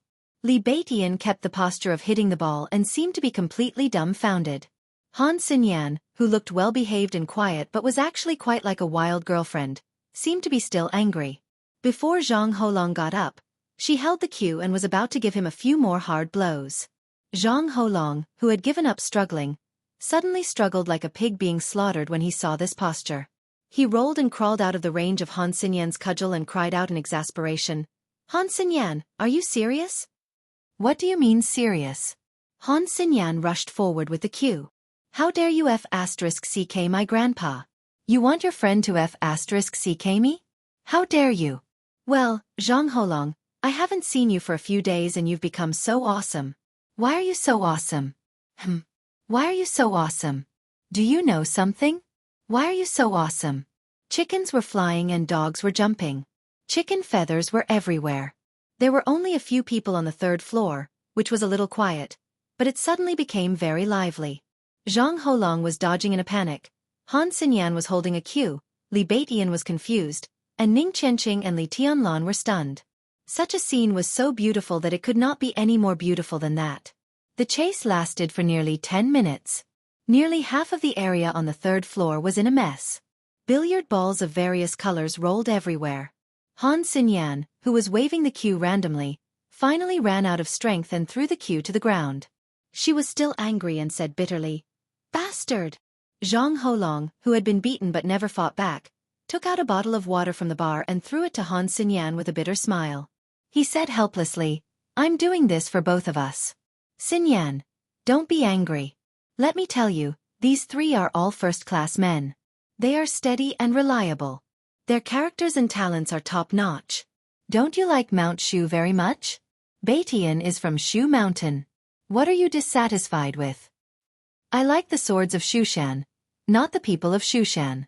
What do you mean, you bastard? Do you want your friend to f***ck me? Han Xinyan widened her watery eyes and said angrily, Are you asking for a beating? This is for your own good. Zhang Holong felt a headache coming on. Look, Xinyan, as long as you find a boyfriend, my mom won't have to stare at you all the time and want you to be her daughter-in-law. Moreover, the person I found for you is absolutely reliable. Absolutely reliable. Yo, you're pretty smart. How did you come up with such a good idea? I didn't realize it before. Do you have any good ideas? Tell me about it. As Han Xinyan spoke, she took out another cue and smiled sweetly. Look for him. At this critical moment, Zhang Holong really did not care about loyalty at all. He directly pointed at Li Batian and said, This is my cousin's brother and also my elder brother, Li Batian, the great void sword master of Mount Shu. He said he was here to get a girl. To get a girlfriend and the best one. I had no choice but to find you. It just so happens that you also like Mount Shu. Li Batian shivered all over. Before he could scold Zhang Holong for being immoral, Han Xinyan had rushed over with a cue in her hand. You want to get a girl, right? Great void sword master, right? Come on, I'm right here. You can get a girl. Li Baitian's reaction was exactly the same as Zhang Holong's. He covered his head and fled like a rat, howling. That guy didn't say it was you. I was tricked. Damn, little throat dares to trick me. Wait and see. Li Tianlan subconsciously lit another cigarette. Looking at the farce in front of him, he said helplessly, Batian knows her? I haven't seen her, but I should have heard of her. Ning Qianqing smiled and sat down beside Li Tianlan. He watched the scene in front of him with relish. He raised his chin and nodded at Han Xinyan, whispering, Her father is Han Donglu. Who is Han Donglu? Li Tianlan looked curious. He knew Zhang Holong, but he had never heard of Han Donglu and Han Xinyan. Most of the information Qin Weibai showed him yesterday was about the people inside the Sky Academy. Very few people were involved in the outside world. Zhang Holong or the Zhang family was highlighted by Qin Weibai because of his relationship with Ning Qianqing. The Zhang family of Huiting. Nowadays, Huiting was full of undercurrents and wealthy families. But the Zhang family was definitely one of the most powerful wealthy families in Huiting and an important part of the Southeast Group. 5 years ago, the Southeast Group headed by the Wang family of Beihai suffered a major setback. Huiting, which they had always regarded as their back garden, was lost and occupied by the Prince Group. The symbolic event was the early retirement of the Zhang family. The early retirement of the old man meant that the Southeast Group had directly lost the absolute initiative in Huiting. Although the old man of the Zhang family had retired, his influence in Huiting had not been eliminated. His descendants had also advanced further in their official careers because of the old man's retirement, and even had a huge room for improvement. Zhang Holong was the heir of the Zhang family in Huiting.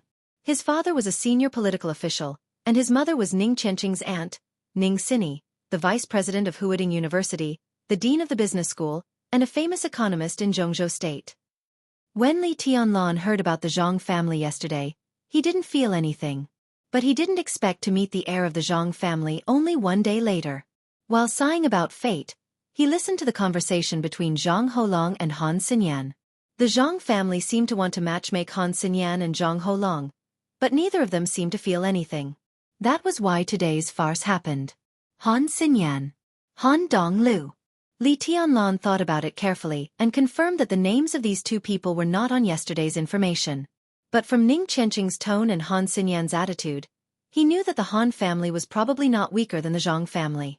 Ning Qianqing glanced at Li Tianlan and said in a strange tone, You should have heard of the Flourishing Age Fund, right? Han Donglu is the founder of the Flourishing Age Fund. I haven't heard of it. Tell me in detail. Li Tianlan took a drag and said with a smile. The real wealthy families in Huiting were still far away from him, but it seemed good to have a taste of them in advance. I don't know much either. Ning Qianqing shook his head. Han Donglu can be said to be the biggest financial tycoon in Jianghu state. He has set off several international financial storms. The liquidity he controls is extremely terrifying. Conservatively speaking, Han Donglu can at least directly or indirectly influence the flow of trillions of funds. He is a real financial tycoon. The financial crisis of several countries in Southeast Asia a few years ago seemed to be led by the Flourishing Age Fund. Not only in Huiting, but also in the entire Jianghu state, Han Donglu has a strong influence. Indeed. Li Tianlan laughed softly. The cruelty of the currency war is even more painful than the real war. However, although Han Donglu is internationally notorious, he is a famous philanthropist in Jianghu state. He is kind and generous, and has close contacts with the important figures of the 6 groups in Jianghu state. But he doesn't take a clear side. He is considered a neutral wealthy family. Based on this alone, Han Donglu is unfathomable. Ning Qianqing's tone was filled with sincere admiration. It was not difficult to be neutral among the 6 groups in Jianghu state. It was also not difficult to be a wealthy family. But to be a neutral wealthy family was as difficult as ascending to heaven. The fact that Han Donglu could make it to this point without taking a clear side showed how terrifying the network of relationships under his financial empire was. Li Tianlan did not speak. He smoked thoughtfully. The unique sound of high-heeled shoes stepping on the steps rang from below and went up. Wang Yuetong's figure walked up to the 3rd floor and stopped at the stairway. The space on the 3rd floor was still lively. Han Xinyan seemed to have recovered her strength. She chased after Li Beitian with a cue. Zhang Holong also seemed to be involved and fled like a rat with Li Beitian. But Wang Yuetong turned a blind eye to everything in front of her. She just looked at Li Tianlan, who was sitting on the table and smoking, with a resentful and aggrieved look in her eyes. Yuetong, here you are. Ning Qianqing took the initiative to greet her. There was a trace of undisguised amazement in his eyes. Today, the little princess of the Wang family of Beihai seemed to have put on light makeup. Her originally beautiful little face looked even more attractive. She wore high-heeled shoes, black tights that could show off her figure, a white shirt, and long hair loose. She looked simple and elegant. She stood in front of the stairs and did not move. She just looked at Li Tianlan in silence, her eyes deep. This scene was really a little delicate and touching. Li Tianlan sighed softly. Ning Qianqing might not feel anything about Wang Yuetong's outfit, but how could he not? This outfit was almost a copy of Qin Weibai's yesterday. Wang Yuetong might not have Qin Weibai's calmness and magnanimity in her coldness, but her slightly mature and simple dress also added a little bit of youthful charm to her whole person. She was naturally beautiful, but he could not figure out why Wang Yuetong deliberately competed with Qin Weibai. Thinking of Yu Donglai's words, he suddenly had a headache. Did I really overreach myself? He really did not mean to play hard to get. In this situation, Li Tianlan, a virgin who had just lost his virginity last night, really had no way to deal with it. I'll go and mediate. Ning Qianqing was not stupid. He naturally felt the subtle atmosphere between Li Tianlan and Wang Yuetong. He coughed, turned around, and directly slipped away. Li Tianlan sat quietly where he was and smoked, without saying a word. Wang Yuetong looked at him for a while and bit her lip. But she still walked up to him and said softly, "Senior brother." Li Tianlan glanced at her and nodded, but did not know what to say. The relationship between the two seemed to be a little awkward. How's your injury?" Wang Yuetong said softly. "I brought a few kinds of medicine and some medicinal materials. They are in the car. I'll give them to you later." "No need." Li Tianlan shook his head and looked at Wang Yuetong. He deliberately said in a more polite tone, "My injury has healed, thank you." Wang Yuetong wrinkled her nose, and her eyes became more and more resentful. Her voice trembled slightly, as if she was trying hard to suppress her inner emotions. She said in a trembling voice, "I don't like you to say thank you." "Thank you." Li Tianlan was silent for a long time, but still said softly. Wang Yuetong did not speak anymore. She just looked at Li Tianlan with stubborn eyes. Li Tianlan took a big drag on the cigarette, and then lit another one after he finished it. It was hard to describe his feelings in this kind of resentful and stubborn eyes. He really wanted to tell Wang Yuetong his identity. He really wanted to tell her that it was the best result, that they owed each other nothing. He really wanted to tell her that he could not join the Wang family of Beihai. He really wanted to. But he could only think about it. Li Tianlan admitted that he could not bear the possible consequences if he said it. The cigarette was about to burn out. Li Tianlan's calm face also became cold. He suddenly got up, avoided Wang Yuetong, and said flatly, "Sorry, I need to go to the bathroom." He nodded and directly turned around. Behind him, Wang Yuetong grabbed his arm. Her hand was delicate and slender, but she pulled Li Tianlan's arm very hard. Her voice with a sobbing tone sounded behind him. It was soft and weak, but every word hurt his heart. Chapter 52. In fact, Li Tianlan didn't understand at all. It didn't matter whether he was playing hard to get or not. As the little princess of the Wang family of Beihai, Wang Yuetong had never been treated like this in her 20 years of life. That was the most important thing. She really appreciated the man who seemed to be full of mysteries. The man who looked quiet but had the wind and thunder veins and the aura of a heavenly sun. The man who never seemed to be arrogant or rash and would stand in front of her when she was in danger and fight desperately. The man who seemed to do everything directly and indifferently, even if it was to cut off the relationship between them. Wang Yuetong didn't know what was going on. It seemed that she just met with second uncle. Why did everything become like this? Just because of Qin Weibai? Wang Yuetong didn't believe it. Because if it was Qin Weibai, Li Tianlan's relationship with second uncle would at most be a little stiff, but he wouldn't break up with her. She didn't understand why Li Tianlan treated her like this, and she didn't want to accept the statement that Li Tianlan fought desperately for her just to return her favor. After lunch at Yu's, Wang Yuetong was in a trance for most of the day yesterday. Her mind was full of Li Tianlan's determination and straightforwardness when he turned around, the coldness and alienation in his calm expression, the madness and overbearingness when he held the sword and raised the burning fire, and the tenderness and passion when he looked at Qin Weibai. All kinds of Li Tianlan repeatedly appeared in her mind, but as he turned around on the road, all of them seemed to have nothing to do with her. Grievance, sadness, confusion, resentment, unwillingness, and appreciation for Li Tianlan.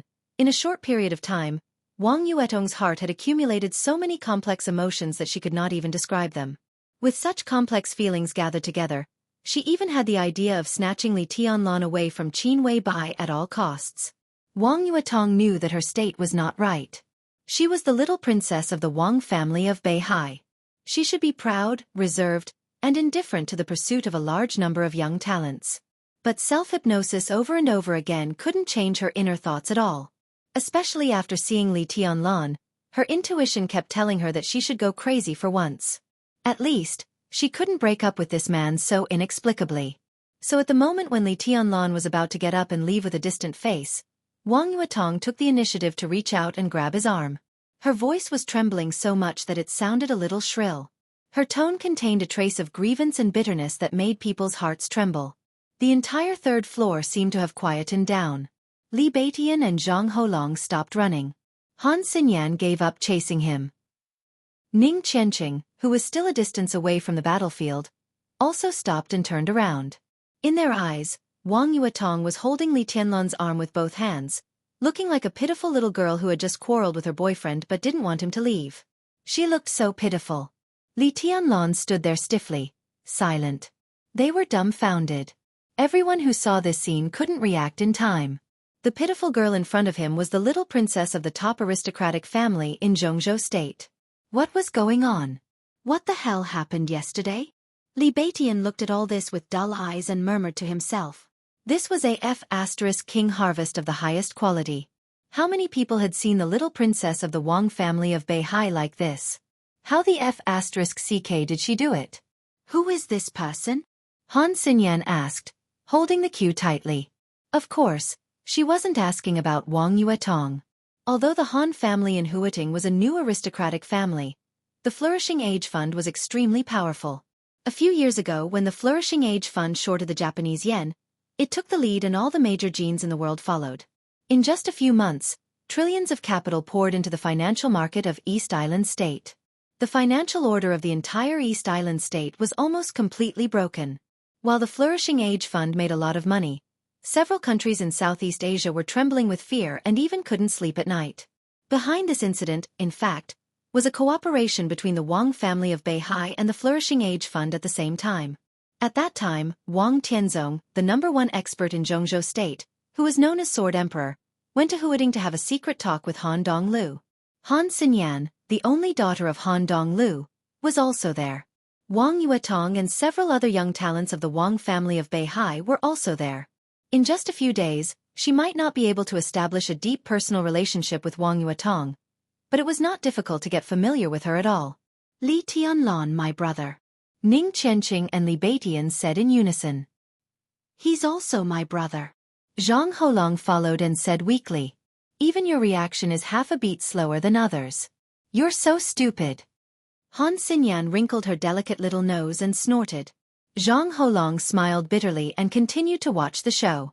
Even though his grandfather had retired, he was still an important figure in the Southeast group. Therefore, compared with Han Xinyan, his relationship with Wang Yuetong was obviously much deeper. The two could even be said to be real friends, the kind that was related to each other as cousins. In the past, Zhang Holong had seen Wang Yuetong's cold, arrogant and reserved appearance. Now that he saw the pitiful little princess of the Wang family of Beihai, he only felt that it was an eye-opener. He even wanted to go to the merchandise area to get 2 bags of melon seeds to eat while watching the show. But when he thought of the consequences of being discovered by Wang Yuetong, he thought about it and finally did not move. But in fact, Wang Yuetong did not look at him at all. At this moment, in the vast space on the 3rd floor, Wang Yuetong only had eyes for Li Tianlan. Before Li Tianlan's answer and explanation, she clenched her fists again and called out aggrievedly, "Senior brother." Li Tianlan did not move. Wang Yuetong bit her lip and let go of her hand. She walked quickly to Li Tianlan and said, "Look at me." Li Tianlan looked at her quietly. In his sight, there was indeed a flawless and delicate face. Her eyes were crystal clear, and Li Tianlan could still see his own shadow in her eyes. It was so clear but it seemed so far away. Li Tianlan suddenly smiled and whispered, "I have a girlfriend. You saw her yesterday, right?" "I'm not going to be your girlfriend." Wang Yuetong bit her lip and said, "Senior brother, can't we even be good friends? Why are you doing this to me? What did I do wrong?" Not to be a girlfriend but to be a good friend. This sentence was really an invincible position. Li Tianlan did not know Wang Yuetong's psychological state. At this moment, perhaps even Wang Yuetong herself did not know what she was thinking, let alone Li Tianlan who did not know Wang Yuetong's psychological state. They had not been together for a long time, but they had gone through life and death together. It was not an exaggeration to repay him for saving her life. When a woman fell in love with a man, even if it was not love at first sight, a moment of affection was enough to be unforgettable. Yesterday, in the sky full of fire and broken ice, Wang Yuetong did have an affection, but she was not sure what it meant. Good friends. When such a position came out of her mouth, she suddenly felt a lot more relaxed. Good friends. There were too many possibilities in such a position. She did not want to and did not intend to think about the future. Now she just wanted to know what was happening in front of her. "You're right," Li Tianlan said in a calm tone. "It's my fault. I'm sorry. I don't want to hear sorry." Wang Yuetong interrupted Li Tianlan in a domineering way. It seemed that she did not want Li Tianlan to go on, so she said quickly, "Senior brother, I've prepared some medicine and herbs for you in the car. I'll go get them now." While speaking, she trotted all the way downstairs. Her swaying figure, accompanied by the crisp sound of high-heeled shoes, was getting farther and farther away. When her figure completely disappeared, Li Tianlan breathed a long sigh of relief and turned to look at the people who were watching the show. Li Beitian and the others suddenly came to their senses. Han Xinyan's acting was clumsy. She picked up the cue and was about to continue the drama of chasing and killing to prove her innocence. Zhang Holong and Li Beitian also opened their mouths, as if they were going to continue screaming. Li Tianlan said calmly before they could scream, "I'll go downstairs." His figure also quickly went downstairs, chasing after Wang Yuetong. Li Beitian and the others looked at each other. After a little hesitation, Zhang Holong did not give up gossiping, so he tentatively said, "Shall we go down and have a look?" "Look your ass. Aren't you afraid that Wang Yuetong will kill you if she finds out? Haven't you seen enough just now? Come on, get 2 bags of melon seeds. Let's talk while eating and reminisce." Han Xinyan casually slapped Zhang Holong on the head and said. She looked so well behaved, but her every move was full of manliness. Not to mention how Zhang Holong, the direct victim, felt. Xinyan's domineering attitude made Li Beitian, who had been beaten for a long time, and Ning Qianqing, who had watched 2 good dramas in a row, the first to be unable to stand it. "I'll go with you." The corner of Li Beitian's mouth twitched. He put his arm around Zhang Holong's neck, lowered his voice, and gnashed his teeth. Little throat, is this the pink and well-behaved campus belle you introduced to me? F***CKU. If I don't rip you off tonight, believe it or not, my surname is not Li. Behind them, Han Xinyan watched Li Beitian and Zhang Holong walk away with their arms around each other's shoulders. She narrowed her watery eyes and muttered to herself, nothing good can happen when these two get together. Don't tell me they still want to F***CK me? She glanced at Ning Qianqing and suddenly said, do you think they still haven't given up? Especially that Li Beitian. He's shifty-eyed and wretched. Ning Qianqing's body trembled slightly. Without hesitation he said, no, you think too much. Wang Yuetong's car was parked at the entrance of the club. In order to stop Li Tianlan from talking, she hurried downstairs and went directly to the side of the car. From the car, she took out a large rectangular box with a thickness of more than 10 centimeters and a length of about half a meter. Wang Yuetong weighed the box and nodded with satisfaction. But before a smile appeared on the corner of her mouth, her expression suddenly froze. Li Tianlan, who had followed her downstairs, stood in front of her and looked at her quietly. There was no emotion in his eyes. Wang Yuetong's heart sank slightly. She lowered her head and took a few steps forward. She held the box and was about to give it to Li Tianlan. Li Tianlan did not take it. He just said softly, my injury has healed. You can't not see it, can you? Wang Yuetong just insisted on holding the box and handing it to Li Tianlan. It could be said that this was the first time in her life that she had given a gift to a man. She felt extremely embarrassed and Li Tianlan's reaction made her feel even more aggrieved. She cupped the box in her hand toward Li Tianlan. Her fingers became a little pale because she used too much force. She lowered her head even more and whispered, can't we even be good friends? I just don't need it anymore. Li Tianlan shook his head and did not know what to say. You do need it. There are many healing medicines and things that can temporarily improve your combat effectiveness. You can use them all.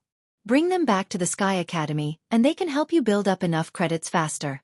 Wang Yuetong looked up at Li Tianlan and said with the box in her arms, this is the limit of what I can collect. But in 2 days, my father and my brother will also come to Huiting. At that time, I will ask them for some more and give them to you, okay? Your father and your brother are coming to Huiting? Li Tianlan was a little surprised. One was the #1 expert in Jianghu State, the Sword Emperor of Jianghu State. The other was the young heavenly son in everyone's eyes. Wang Tianzong. Wang Shengxiao. At the thought of these two people, Li Tianlan had mixed feelings. My brother is about to break through the fire-flaming realm and enter the thunder-shocking realm. My father said that he would take him to the desert in Beijiang and then come to Huiting. Wang Yuetong said honestly. She hesitated a little and whispered, and my father wants to see you. Li Tianlan only felt that his hair all over his body was standing on end. Wang Tianzong wants to see me? What the hell? This was almost the last thing he wanted to see now. He took a deep breath and said calmly, His Highness Sword Emperor is busy every day. It's a waste of time to see me. I'm just a nobody. It's better not to see me. He nodded to Wang Yuetong. He said politely, thank you for your things, but I really don't need them now. Put them away. He turned around and left. Li Tianlan took a deep breath and went straight to the door of the club. Li Tianlan. Wang Yuetong's almost screaming voice sounded behind him. The sun was shining brightly. Under the mottled shadows of the trees, the girl's voice was helpless and sad. Her emotions seemed to be completely out of control, and her face was covered with tears. She held the box in one hand and wiped her tears with the other. She sobbed softly and said, Do I make you hate me so much? Why do you want to be even with me? I just want you to owe me. You saved me yesterday, but it doesn't count. If you treat me like this, I'd rather die. It doesn't count. Do you hear me? You still owe me. I'll make you owe me for the rest of your life. Li Tianlan stopped walking up the steps. He didn't look back but said in a cold tone, Then I owe you. Chapter 53. Because of the awkward relationship between Li Tianlan and Wang Yuetong, they could not enjoy themselves to the fullest in the afternoon. Li Beitian himself had little interest in billiards. When he came to Wuxia University, he had been tricked into coming here to collect a girl's heart. In the end, the quality of the girl's heart was top-notch. But forget about being picked, he was chased around by Han Xinyan with a cue in her hand. He couldn't even tell which way was north or south. After learning about Han Xinyan's identity, Li Beitian completely gave up on the idea of harvesting her. In his own words, it was better to find a girl with a simple background to pick up a girl's girlfriend. This was especially true when it came to dating. Otherwise, a small matter between a man and a woman might turn into a collision between two forces. Blood would flow like a river, and that would be a sin. With his thoughts gone, Li Beitian was not in high spirits. He spent the whole afternoon just killing time. Ning Qianqing spent most of his time paying attention to Li Tianlan and Wang Yuetong. Obviously, he did not know whether it would be good or bad for them to be in such a state. In this respect, Li Beitian's criteria for choosing a partner were very reasonable. Li Tianlan and Wang Yuetong could not be friends, and in the end, it would become a sin. The so-called ill-fated relationship was nothing more than this. Ning Qianqing knew that his worries were unnecessary, but he could not help but worry. Han Xinyan had long been tired of playing in this shabby place, and there was nothing new about it. In addition, because of the first impression, she always felt that Li Beitian was a little shifty-eyed and extremely wretched. She did not pick up the cue to vent her anger again, purely for the sake of the two big brands of Mount Shu and Sky Academy. Zhang Holong was on tenterhooks. He really wanted to watch the show, but he was also afraid that Wang Yuetong would come after him. In his mind, the Wang family of Beihai was nothing to be afraid of. After all, they were all on the same side. However, Wang Yuetong's reputation as the siren was definitely not an undeserved one. If she really had a grudge against him, he, the eldest young Master Zhang, would definitely be in serious trouble in the future. So for the whole afternoon, Zhang Holong's eyes kept flickering, hiding and sneaking glances at Li Tianlan and Wang Yuetong from time to time, feeling that it was damn exciting. Wang Yuetong and Li Tianlan, on the other hand, seemed to have calmed down. They went downstairs one after another, both empty-handed. But when they came back, they ignored each other as if they didn't know each other. Instead, they talked and laughed with others. This seemingly normal behavior became the most abnormal factor in this small group. In addition, everyone had their own thoughts. After the whole afternoon, everyone was muddle-headed. Dinner was settled at the club. As the host, Zhang Holong said that he had already booked a private room at the Black Club and invited everyone to have some fun. The Black Club might not be as high-end as the garden party, but the threshold was not low either. It was just that the main customers were some young people and the atmosphere was good. It was said that the young men and women in the club were very open. It was called the Black Club. Zhang Holong didn't know whether it was black or not, but the word sex was the real essence of the club. Li Beitian said that he would not go there. He just said that any bar would be good. He liked women, but in some ways, he was like Ning Qianqing. He didn't like to get in touch with all kinds of complicated circles. His motto was that a girl and a sword were indispensable, and a girl came before a sword. But when it came to harvesting a girl, he was extremely unwilling to get involved with some other messy forces.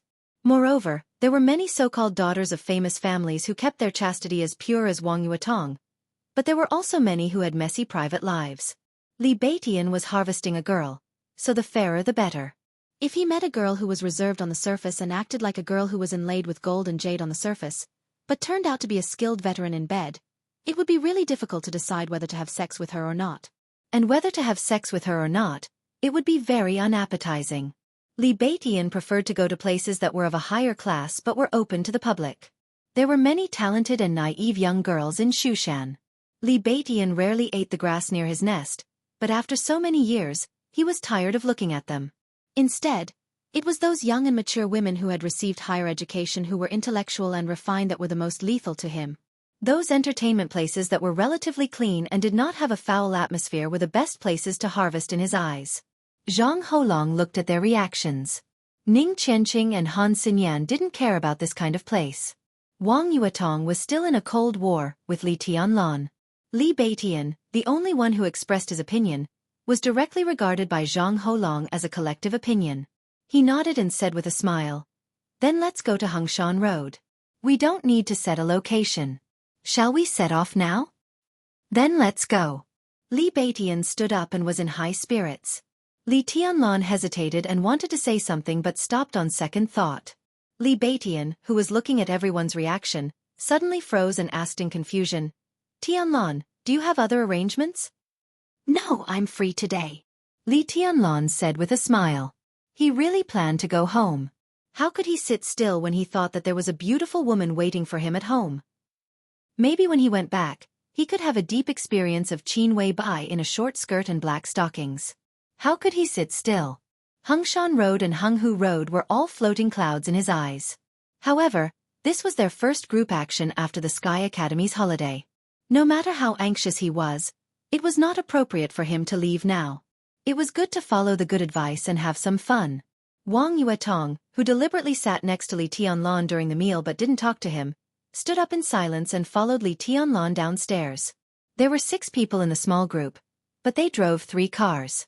Han Xinyan's car was a bright red sports car with a very flamboyant shape. Li Tianlan didn't know what brand it was, but he knew it was not cheap just by looking at the shape. First Miss Han's obedience and gentleness were indeed just a facade. Perhaps savagery and queen style were hidden in her bones. She opened the door and sat in the car. She glanced at them and directly ordered, "Holong, get in my car and chat with me." "I'm driving." Zhang Holong pointed to the silver Audi in front of him, a little reluctant. Han Xinyan didn't say anything and just sat in the car with a blank expression. Zhang Holong didn't last more than 2 seconds before he decisively admitted defeat. He handed the key to Ning Qianqing and sat in the sports car obediently. Feeling the low seat of the sports car, he felt a pain in the balls. "Tut tut, you put an A7 on a good RS7. What do you mean? Little throat, you're just like your cousin. You're very pretentious." Li Beitian looked at the Audi in front of him and sighed. "It's none of my business. This guy deliberately put an A7 on it to make people disgusted. He said he liked the thrill of instantly killing a Lamborghini by stepping on the accelerator." Ning Qianqing threw the car key and said, "Don't talk nonsense. Get in the car." "I'll take your car."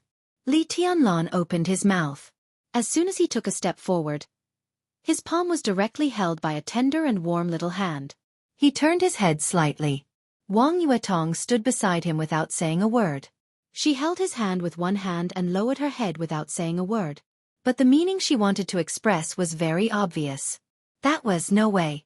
Li Tianlan struggled a little, but Wang Yuetong's little hand became tighter and tighter. She wouldn't let go. Li Tianlan smiled bitterly and helplessly looked at the little princess of the Wang family of Beihai in front of him, who lowered her head and held his hand without saying a word or letting him go. He didn't know whether to laugh or cry. To be honest, at this moment, he was really a little bit moved by Wang Yuetong's posture. In this situation, if he insisted on pulling his hand out, it would really be a little pretentious and mean. He subconsciously shook his head and whispered, "Let's go. I'll take your car." Wang Yuetong said, and did not let go of his hand. She dragged him to her blue sports car. Li Tianlan let Wang Yuetong pull him away, but his heart became more and more helpless. He thought of what Wang Yuetong had told him in the afternoon. Wang Tianzong, the dignified #1 expert in Jianghu State and the sword emperor of Jianghu State who controlled the human emperor, actually wanted to see him. He really didn't want to have anything to do with the Wang family of Beihai. But now he suddenly felt that he was more and more involved with Wang Yuetong. The 3 cars, led by Han Xinyan's red sports car, drove out of the campus and went straight to Hengshan Road under the envious and jealous eyes of many students of Wuxia University. "Do you want to listen to music?" Inside the car, Wang Yuetong asked in a very natural tone. "No need." Li Tianlan shook his head. Since they were already in the car, if he pretended to be cold and kept silent, he would look down on himself, not to mention that he was deliberately looking for embarrassment. Perhaps it was always so easy for a woman to break through a man's defense. On such an occasion, he really could not do something like ignoring Wang Yuetong. Wang Yuetong drove the car and nodded. She took out a pack of cigarettes from the storage box in the car and handed it to Li Tianlan. She said softly, "Have a try. I have a pack in the trunk. I guess you won't want it, will you?" Li Tianlan glanced at the lavender wooden box and the word, "Hero," engraved on it. Sure enough, they were exactly the same as the cigarettes Qin Weibai gave him. He hesitated for a moment and took it. But he put it aside and said softly, "I don't want to smoke for now." Wang Yuetong replied with a and looked at the road ahead with a calm expression. Li Tianlan didn't speak anymore. He forced himself to be clear-headed and began to think about Wang Yuetong's words. Wang Tianzong. Should he see him or not? If he didn't see him, how could he push him? If he saw him, what would be the result? What was the demeanor of the #1 expert in Jianghu State? It would be a pity if he couldn't see it with his own eyes, wouldn't it? Li Tianlan was lost in thought when Wang Yuetong's soft voice suddenly sounded. Seen your brother? Li Tianlan responded subconsciously. When will you pay me back what you owe me? Wang Yuetong was still soft, as if she was having a casual chat. Will it be over? I don't owe you anything. At least I think so. Li Tianlan said helplessly. Why don't you owe me? Just because you saved me yesterday? I don't want you to save me. Do you think I'll be happy if you save me and treat me like this? Bastard. I cried all day yesterday. Why don't you owe me anything? My life is worthless. If you want it, just take it. You owe me. Wang Yuetong snorted coldly and raised her chin proudly. Li Tianlan really had no way to deal with the little princess of the Wang family of Beihai who was so arrogant, cute, and shameless. He could steal his heart and turn a blind eye to her anger and grievances. But there was really no way to deal with shameless things. He took out a cigarette from his pocket and lit it. He took a deep breath.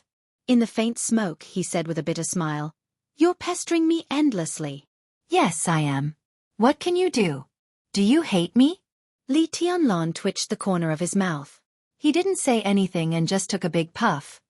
I'll snatch it sooner or later. Wang Yuetong suddenly said something without rhyme or reason. Snatch what? Li Tianlan's body trembled. It's none of your business. Wang Yuetong said fiercely and arrogantly. Li Tianlan was so annoyed. He smoked and made up his mind not to talk anymore. The distance from Huiting University to Hengshan Road was neither too far nor too short. With the current traffic situation in the city, the 3 cars finally approached the destination about an hour later. Victory Bar, which translated meant Victory Bar. The layout of the bar was 2 floors above ground and 1 below ground. It was not big, but it looked avant-garde and trendy. 6 tall girls in red cheongsams with high slits stood in front of the door to welcome the guests. The cheongsams were low-cut. Every time a guest entered the bar, they would slightly bow and say, Welcome. Their breasts would be half hidden, but it was more attractive. There was still a large space in the parking lot in front of the bar. As soon as Wang Yuetong parked the car, Li Tianlan got out of the car and hurried to the Audi RS7 driven by Li Batian. During the 1-hour journey, he really couldn't bear Wang Yuetong's meaningful murmurs. The siren of the Wang family of Beihai was indeed worthy of her reputation. Li Tianlan thought he was strong-willed and indestructible. But after an hour, he still sweated several times. When his feet touched the ground, he subconsciously breathed a long sigh of relief. In the car, Wang Yuetong looked at Li Tianlan's back as if she had found his weakness. Her beautiful mouth quietly curled up into an enchanting and proud smile. When Li Tianlan walked to the side of the Audi, Li Batian had already got out of the car. Standing in front of the door, he looked at the empty parking lot and frowned slightly. Zhang Holong, who also walked over, looked at Li Batian's expression and seemed to know what he was thinking. He whispered with a smile, Brother Batian, this is one of the best bars in Huiting. But it's not the right time. In half an hour at most, the parking lot here will be full. It's hard to find an empty space to park nearby. The pace here is more relaxed and more suitable for relaxation. When we have enough fun here, we'll go to Mason's. It's not far from here. In your words, Brother Batian, as long as you're willing to wave your hand on Hengshan Road, there's no girl that can't be harvested. I come here often and it's my territory. Since I brought you here, I'll never let you down. Li Batian laughed and said, Then why are you still talking nonsense? Let's go and get more girls. Pink and tender ones. Tonight, I'll give them to your brother Tianlan. Li Batian. Go on if you want to die. Wang Yuetong, who was following Li Tianlan, narrowed her beautiful eyes and flashed with killing intent. Li Batian paused and said with a straight face, I'm wrong. I meant for your brother Qianqing to have a taste. A group of people walked into the bar laughing.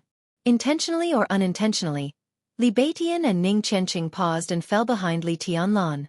Zhang Holong, who didn't communicate much with Li Tianlan in the afternoon, was stunned. He subconsciously looked at Han Xinyan and also stopped. Only Wang Yuetong looked at Li Tianlan with a clear conscience. She put her small hand in Li Tianlan's and walked beside him. Zhang Holong's pupils dilated slightly and he subconsciously glanced at Ning Chenqing. But he saw his cousin stare at him without batting an eyelid, and then followed them in. Passing through a corridor carved with various gorgeous paintings, they walked directly into the hall. The hall was large, but the dance floor and stage were exquisite. When it was full of people, the ambiguous atmosphere on the dance floor could only be experienced by the people involved. Li Tianlan was a country bumpkin, so he naturally couldn't see the style of the equipment in the bar. He only felt that the sound system was very textured, making people feel as if they were there and listening to it was very comfortable. Zhang Holong was completely like a fish in water on such an occasion. He pointed to a direction with a smile and said, "Tianlan, you go and sit down first. Table number 1 is specially reserved for me. I'll find some girls to warm up the place." "What kind of girls do you like?" Wang Yuetong glanced at Li Tianlan with her big eyes. Li Tianlan wisely kept silent and pretended not to hear her. "Of course, the more the better. Hurry up. Go and come back soon." Ning Chenqing looked at his cousin's success and scolded him with a smile. Zhang Holong patted his chest, turned around and disappeared. "Let's go." Li Tianlan took Wang Yuetong's hand, or rather, he was taken by Wang Yuetong. They walked directly to table number 1. At the same time, table number 1, which was originally reserved for eldest young Master Zhang, also saw Li Tianlan and the others. It's really a small world for enemies. At table number 1, a petite and extremely beautiful woman sat in the center. She looked at Li Tianlan, who was walking toward her. She gently raised her red lips and said in a cold tone. This was a woman with a figure that was hot enough to make any man's imagination run wild. Although she was not tall, she looked extremely well-proportioned and very tasteful. Her beauty was ice-cold, but her temperament was extremely wild and unbridled. She was like a wild horse that was not easy to tame. However, it was precisely because of the difficulty of conquering her that most people wanted to try the feeling of riding on this wild horse. I was just about to look for them, and they came to me. How about we do it tonight? Beside the petite and extremely beautiful woman, a young man who was like a giant opened his mouth. He looked fierce and his voice was deep, with a very shocking evil spirit and murderous intent. The petite woman slightly narrowed her eyes. Before she could speak, a gentle and smiling voice suddenly sounded. "Yulan, what do you mean by a small world for enemies? Have you met an enemy?" A tall young man walked over from the bathroom and said with a smile. He looked at the petite woman with undisguised passion and desire in his eyes. The young man was about 30 years old. He was wearing a white Armani suit that was very flashy, and the watch on his wrist was also shining brightly. His appearance was not outstanding, but when paired with his casual smile, his attractiveness suddenly skyrocketed. Especially his attire. Armani was not a big deal, but the famous watch on his wrist, as long as one knew it, was enough to buy a Ferrari or Lamborghini in Jianghu state. As long as he knew the value of the watch, it was clear.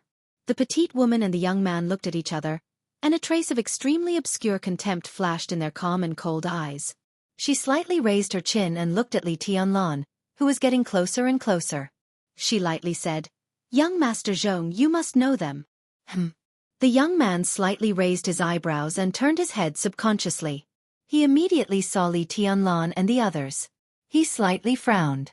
He did not know Li Tianlan. He was a complete stranger. But when he saw the girl in the young man's hand, young Master Zhong's pupils suddenly contracted violently. Wang Yuetong. It turned out to be Wang Yuetong, the little princess of the Wang family of Beihai. Young Master Zhong took a deep breath and set his eyes on Li Tianlan again. Who on earth is this guy who is holding the little princess of the Wang family of Beihai in broad daylight? He looked behind him. Ning Chenqing and Han Xinyan. Young Master Zhong was no stranger to them at all. But the eyesore bamboo pole was really an eyesore. Not only did it make him completely unfamiliar, but it also made him laugh in such a mean way. Damn it! Young Master Zhong subconsciously gritted his teeth and smiled, but his eyes became gloomy. Enemies are bound to meet on a narrow road. He muttered to himself, nodded to his companions at the table and said flatly, "I met some acquaintances. I'm going to say hello." The petite woman nodded. Looking at young Master Zhong's back, She slightly raised the corner of her mouth. It feels good to use this idiot as a knife. It was just that he didn't know if he could kill people with it. Chapter 54. People who were born with keen intuition were very sensitive to the hostility around them, and a keen intuition was one of the important factors to become an expert. Except for Zhang Holong and Han Xinyan, Li Tianlan's group of 6 were all rising talents in martial arts. Therefore, when young Master Zhong's gloomy and vicious eyes swept over them, Li Tianlan and the others looked up almost at the same time and met young Master Zhong's eyes. They were about 10 meters away from each other. The light in the bar was a little dim, so Li Tianlan couldn't see young Master Zhong's expression clearly. But young Master Zhong's eyes were fixed on him with undisguised coldness and hatred. To be exact, young Master Zhong's eyes should be on Wang Yuetong. Wang Yuetong? Li Tianlan's heart skipped a beat. He glanced at Wang Yuetong beside him and asked slowly, "Who is that?" Wang Yuetong apparently also noticed young Master Zhong walking toward her. She frowned slightly and subconsciously held Li Tianlan's hand tightly. She said with disgust, "Just a playboy. His family is full of villains. So annoying." "Haha, little princess. What a coincidence." Young Master Zhong walked over with a smile on his face, but his small eyes were cold and ruthless, as if there were knives hidden in them. "I've long heard that little princess has come to Huating. I've been looking for a chance to entertain you and do my best as a host. Unfortunately, I've never had the chance. I didn't expect to meet you here today. It's fate. Li Tianlan narrowed his eyes and kept his composure. Anyone who wasn't a fool could basically tell how sarcastic his words were. Especially when he said, "friendship as a host," young Master Zhong emphasized each word as if he was mocking something. "Zhong." Li Tianlan's eyebrows moved. No matter how little he knew about the situation in Jianghu State, he still knew that the top leader of Huating was surnamed Zhong. If the young man in front of him really had that kind of relationship, then it was reasonable for him to say, "friendship as a host." "You're welcome, young Master Zhong." Wang Yuetong was still holding Li Tianlan's hand. When she looked calm without acting cute or smiling, she looked reserved and proud, so proud that she seemed to look down on everyone. Yuetong was treated well yesterday and almost lost her life. The Wang family of Beihai is a small family, and we haven't found out who the other party is. Young Master Zhong, as the host, I wonder if you can provide us with some clues? If the investigation leads to the Zhong family, it won't be good if there is a misunderstanding. You almost lost your life? Young Master Zhong was a little surprised. Then he laughed heartily and said, "Isn't it just a little bit more? That was a pity. Regarding this matter, our family can't provide any clues. If we didn't do it, what can we provide? Stingy, too stingy. If it were us, we wouldn't be any worse. We would definitely satisfy you, Yuetong." His smile was bright, but his eyes involuntarily moved up and down Wang Yuetong's body. It was not a look of passion or amazement, but a kind of extremely cruel and even sadistic insidiousness. Wang Yuetong smiled and said in a soft voice, "That's a little interesting. Young Master Zhong, there are all kinds of people in the Wang family of Beihai, but none of them are afraid of trouble. I really want to see what kind of tricks you have in your hospitality. No matter whether I'm satisfied or not, the Wang family of Beihai will definitely satisfy the Zhong family and your whole family afterward. I'm afraid it won't be our turn." Young Master Zhong stood in the middle of the road and had no intention of giving way. He narrowed his eyes slightly and glanced at Li Tianlan. Suddenly, he smiled and said, "I'm afraid this brother can satisfy Yuetong, right?" He took the initiative to reach out to Li Tianlan and said, "Brother, you look unfamiliar. Who are you? Let me introduce myself. I'm Zhong Xiaofeng, a loafer in the Municipal Supervision Department. I'm usually an idler." "I'm Li Tianlan." Li Tianlan gave him face and reached out to shake hands with him. His tone was indifferent, neither hostile nor warm. "A freshman of the Sky Academy." Zhong Xiaofeng uttered a few "os" and exclaimed, "If you can enter the Sky Academy, you must be an elite of Jianghu State. Amazing. But I'm more envious of your luck with women, brother. You must be very happy to have such a beautiful girlfriend like Yuetong, right? This figure, this temperament, this appearance, tut-tut, it makes me drool. Haha, I don't know if I have a chance to taste it in this life." Unscrupulous. In Huating, Only the Zhong family standing at the commanding heights of Huiting dared to speak rudely to the little princess of the Wang family of Beihai. Wang Yuetong's little face was slightly flushed and her eyes were cold. She held Li Tianlan's hand tighter and tighter, but she didn't do anything. If it was in normal times, Wang Yuetong would not hesitate to teach Zhong Xiaofeng a hard lesson just because of his words. Of course, she couldn't kill him. But as long as he was alive, she could do whatever she wanted. Even if the sky collapsed, the Wang family of Beihai would hold it up for her. But now it was different. In Huiting, the treatment of the Zhong family was even more different. A few months ago, her second uncle Wang Xiaoyao directly beat a core figure of the Zhong family into a vegetative state because of jealousy.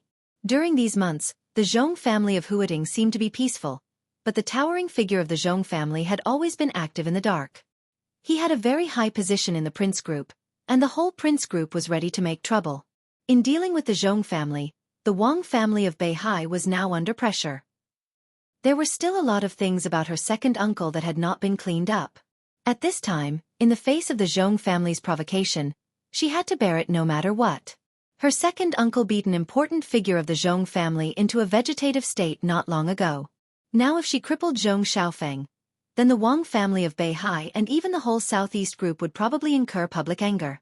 At that time, all the major groups would probably think that the Wang family of Beihai wanted to take back Huiting by simple and rough means. Once public anger was aroused, no matter how strong the Wang family of Beihai was, it would have to compromise in the face of pressure. Zhong Xiaofeng must have known what the current situation was, so he provoked her unscrupulously. He was completely sure that she didn't dare to do anything to him. Wang Yuetong took a deep breath. Her plump chest rose and fell with her breath. Seeing this scene, Zhong Xiaofeng whistled exaggeratedly and praised sincerely. What a beautiful scene. Brother, your girl is really good. Name your price. How much can I have a taste? I've been longing for the taste of a little princess for a long time. This time, not only Wang Yuetong, but also Han Xinyan, a woman, showed a look of anger and disgust. The Han family was originally a neutral wealthy family, but Zhong Xiaofeng's provocation was too much. Even she couldn't stand it anymore.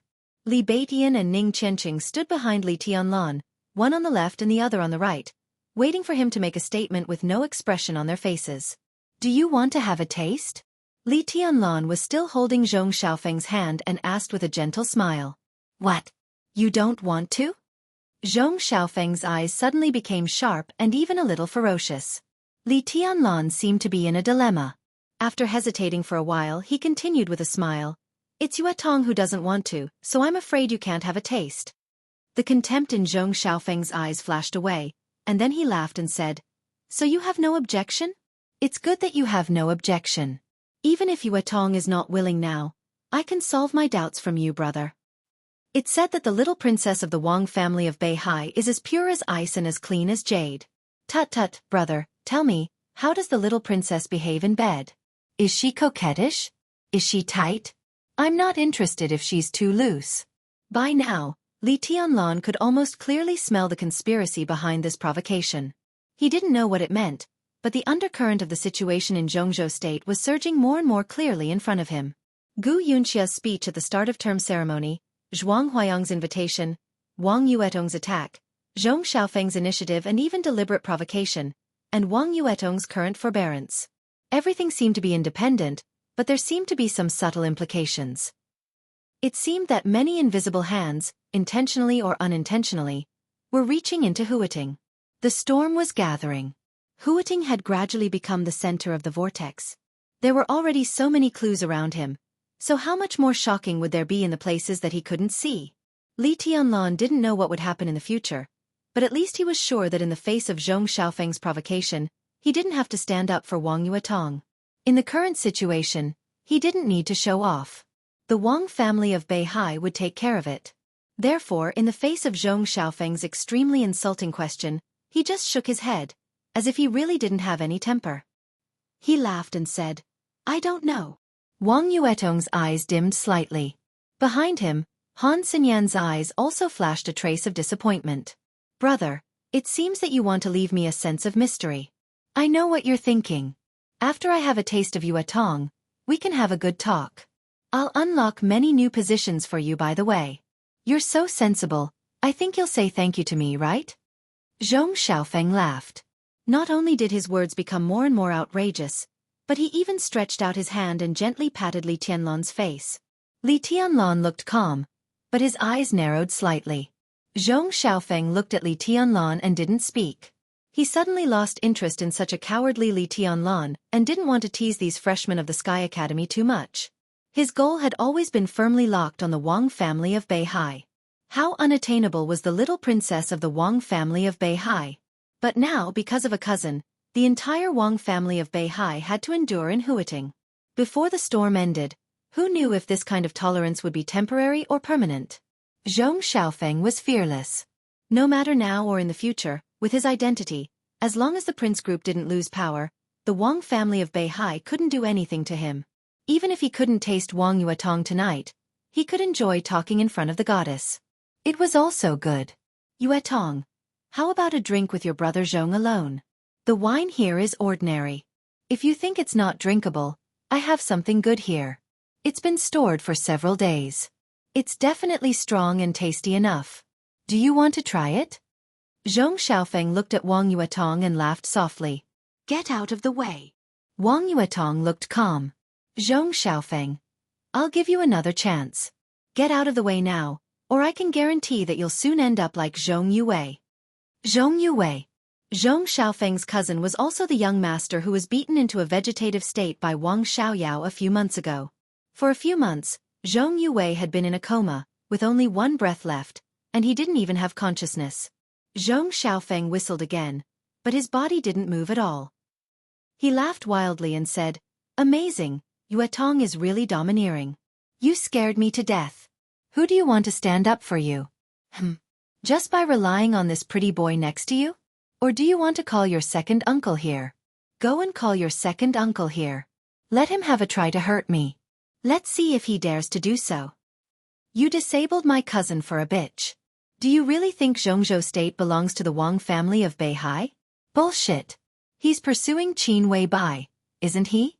Go back and tell Wang Xiaoyao that Qin Weibai will be a plaything of the Zhong family sooner or later. When I'm tired of her, I'll let other people in the family have a taste. What did you say?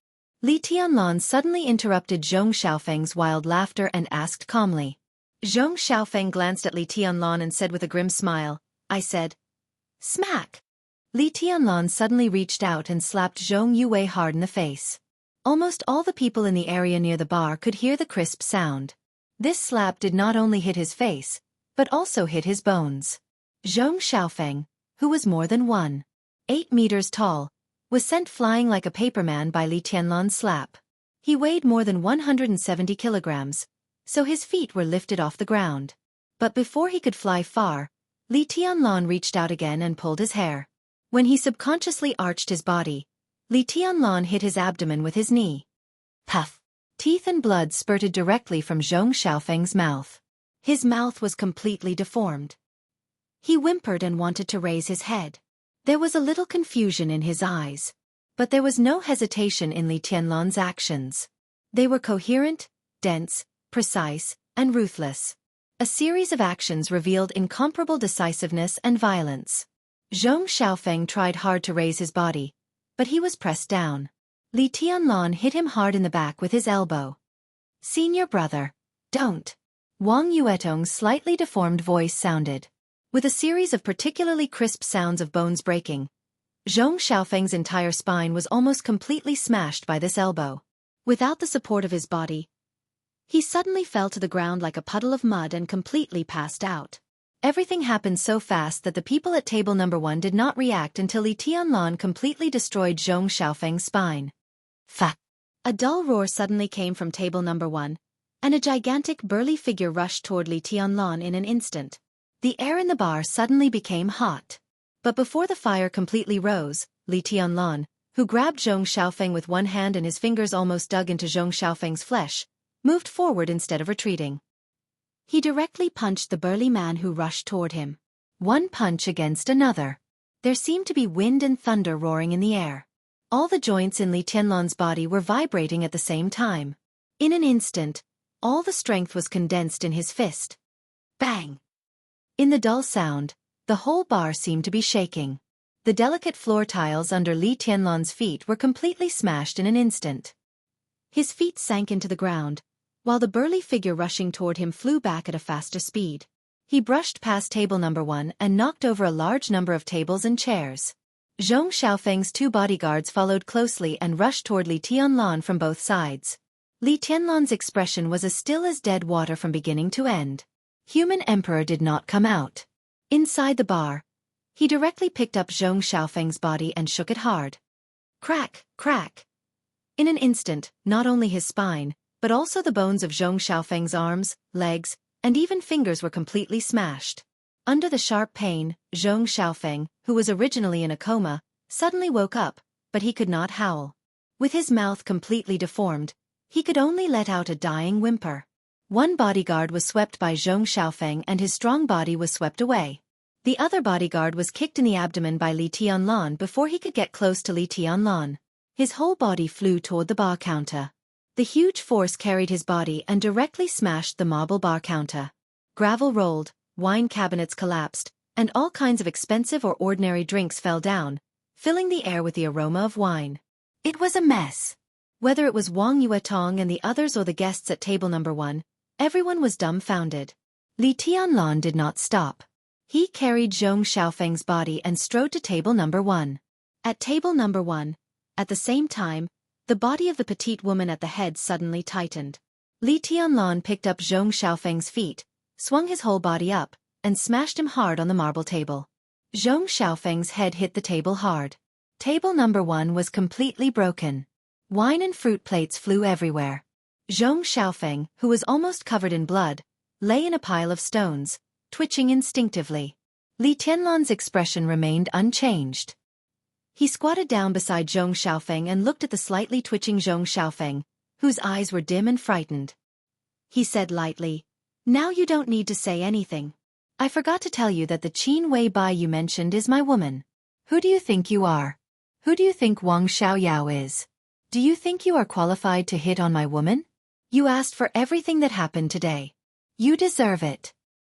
He slowly stood up and slowly crushed Zhong Xiaofeng's toes one by one, and then the soles of his feet.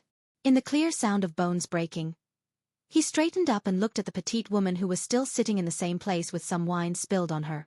At this moment, Li Tianlan's heart was unprecedentedly calm, but his behavior was also unprecedentedly domineering and fierce. Chapter 55. How do you want to play? I'll play with you to the end today. Combined with Zhong Xiaofeng, the first young master of Huiting, who was lying on the ground and no one knew whether he was dead or alive, these words suddenly made him look extremely domineering and tough. Li Tianlan, who didn't know and didn't want to know how crazy his behavior was, sneered, but his eyes were completely emotionless and calm.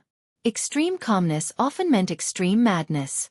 This man was a complete lunatic. Gu Yulan, who was soaked in wine, subconsciously curled up, but she stared back at Li Tianlan without flinching. There was no anger or killing intent in her eyes. At least, Li Tianlan only saw a kind of inscrutable seriousness in her eyes, simple and pure. "You know me?" Gu Yulan asked softly. Her voice was crisp, delicate, and even a little coquettish. It was the kind of voice that could be heard even if she was jumping and cursing. It was extremely harmless. "Do you think I'm blind?"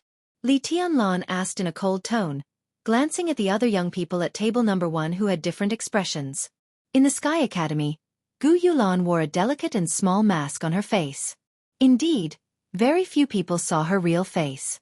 However, Su Yunzong, the core disciple of Kunlun City who had just been punched away by him, completed the maneuver with her. His powerful body and ferocious appearance were absolutely impressive. In addition to Su Yunzong, there was a man and a woman sitting at table number 1. Not only did Li Tianlan know them, but he also had a deep hatred for them. They were the 2 giants of the former Flames of War in the Sky Academy. Lu Dongyu, Tan Shilai. These people could be said to be the key training targets of the young generation of Kunlun City. Now they were surrounded by Gu Yulan, and her body features were so obvious that it was really not difficult to confirm her identity. "Tell me, what do you want to play? Here or out?" Li Tianlan pulled his collar and simply took off his camouflage clothes. He stood in front of Gu Yulan wearing only a combat vest, showing an unforgiving attitude. He had always thought that he was not a person who cared about the overall situation. The glory of the Li family for hundreds of years and the future and grievances of countless veterans in the border camp were all his responsibility. From this point of view, perhaps they were also his overall situation. But Li Tianlan didn't think that for the sake of the so-called big picture, he had to be a coward no matter what he encountered. Not to mention whether it was worth it or not, he couldn't do it based on his character alone. Zhong Xiaofeng insulted Wang Yuetong, but Li Tianlan didn't bother to show up. To put it bluntly, they were not that close. Besides, the Wang family of Beihai was so powerful in Jianghu state that he didn't need to show off. But Qin Weibai was his woman. Li Tianlan couldn't swallow the insult for the sake of the big picture when his woman was humiliated. A man who didn't even dare to do anything when his woman was humiliated didn't deserve to talk about the so-called big picture. The appearance of Zhong Xiaofeng, Gu Yulan, and the others, as well as their high-profile provocation, was too much of a coincidence to the extent of being deliberate. Li Tianlan did not intend to meddle in other people's business, but Zhong Xiaofeng dug his own grave by talking about Qin Weibai. Conspiracy? Big picture? General trend? F***ck them all. I'm going to kill you here. Who can stop me? At this moment, Li Tianlan might be a little impulsive and even a little crazy. But at this moment, he was also unprecedentedly proud. It was as if he was born with an unyielding character, so tough that it made everyone's scalp numb. You want to play with me? Gu Yulan still looked at Li Tianlan seriously. Her beautiful lips curled up slightly, and she said lightly, "Do you deserve it?" She glanced at Li Beitian and Ning Qianqing out of the corner of her eye, and said lightly, "Get out of here and I can let go of your offense today for the time being. Since you like to play so much, someone will play with you soon." She moved her crossed legs slightly, and casually pointed at Zhong Xiaofeng, who had completely fainted, with the tip of her high heels. "I forgot to introduce him to you. This is young Master Zhong Xiaofeng, the deputy chief of the Huading Supervision Office, the youngest son of Secretary Zhong, and one of the future political successors of the Zhong family. How do you think the Zhong family will thank you for crippling Zhong Xiaofeng?" Behind Li Tianlan, everyone's face became extremely gloomy. Nowadays, undercurrents were surging in Huating, and the 6 groups were ready to make trouble. But anyway, because they occupied the commanding heights of Huating, it was not too much to call the Zhong family the first wealthy family in Huating. And the immortal anchor of the Zhong family was still young and vigorous among the people at the same level as him. He occupied the position of the top leader in Huating, and there was even hope for him to go one step further. This powerful figure in Jianghu state was extremely top-notch in both personal integrity and personal ability. The vanguard sent by the Prince Group to occupy Huating could not be mediocre. Judging from the current situation, the most important task for the Zhong family in the next few years was to stabilize the situation in Huating. As long as he could do this well, the big shots of the Prince Group would probably support him to go one step further. This was the overall situation of the Zhong family. So a few months ago, even though Wang Xiaoyao disabled his nephew, he only acted secretly in the Prince Group and did not do anything too out of line. The Prince Group was ready to make trouble now, but it was to get more compensation in the game with the Wang family of Beihai. It had little to do with the Zhong family itself. But no matter how much the Zhong family put the overall situation first, the powerful figure was not a bodhisattva without a temper. He endured it when his nephew was disabled, but a few months later, his son was disabled again. Who could endure it? Even if the Zhong family could endure it, in this situation, he had to do something to maintain his authority and vent the anger that had been suppressed for months. And all the anger and resentment of this big shot would pour out on Li Tianlan without reservation. How could Li Tianlan, who was originally in Huating, bear the anger of a leader of Jianghu state and the top leader of Huating? Li Tianlan was still expressionless, but the human emperor had slipped from his sleeve and was tightly held in his hand. "You talk a lot of nonsense," Li Tianlan said coldly. Gu Youlan's pupils shrank slightly. Her voice was still delicate as if she was acting coquettishly, but the words she said were not polite. "Get out of here before I change my mind. If I really want to play with you, I'm afraid you can't leave today. Isn't it good to live a few more hours?" "How arrogant you are." Standing behind Li Tianlan, Li Beitian could not help but sneer. Those who don't know might think that Kunlun City is invincible in the world. "Today, I just want to play with you, little girl of Kunlun City. So do you dare to play?" Even if Kunlun City is not invincible in the world, it doesn't take much effort to deal with Mount Shu. Li Taishu, don't pretend to be the great void swordmaster in front of us. Even pretentious Cheng has behaved. Don't you know what you should do? Tan Shilai sneered in a sarcastic tone. Li Tianlan really did not want to argue with these people. But Li Beitian had just started to get angry. He took a deep breath and did not speak. Tianlan? Ning Qianqing, who had been silent all the time, suddenly called out in a low voice. Li Tianlan glanced at Ning Qianqing. Seeing that Ning Qianqing's eyes were obviously inquiring, he nodded slightly.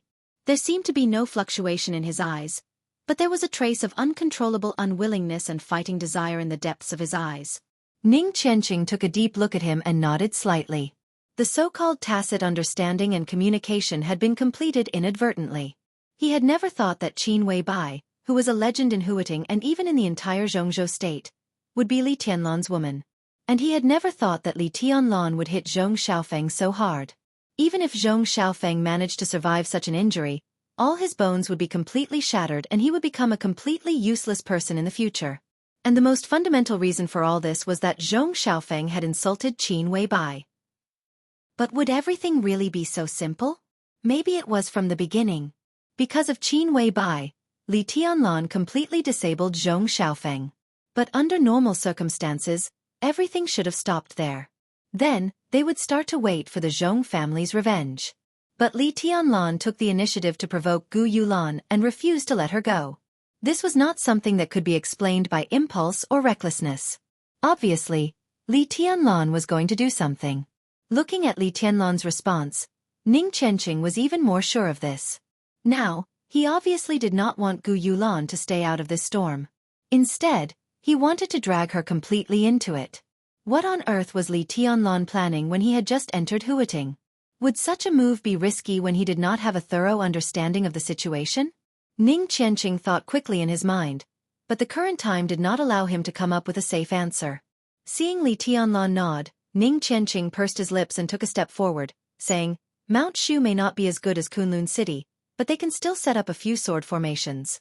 But what does your Azura path have to offer? Even a trash like you has been focused on training. Azura path really has no one in this generation. Tan Shilai, look at how you are licking Kunlun City's boots. Is this the atmosphere in Azura path, which has a long history now? Tan Shilai's face was full of murderous intent, but he was not angry at all. He just said disdainfully, Ning Qianqing, you are a loser. How dare you comment on me? Ning Qianqing nodded quietly and said without batting an eyelid, I have indeed lost to you before, but do you want to win again? Like I said, as long as you want, I will accompany you at any time. How about a life and death battle? The murderous intent in Tan Shilai's eyes kept jumping, cold and violent. But he forcibly restrained his emotions and turned to look at Gu Yulan, whose expression was calm but hesitant.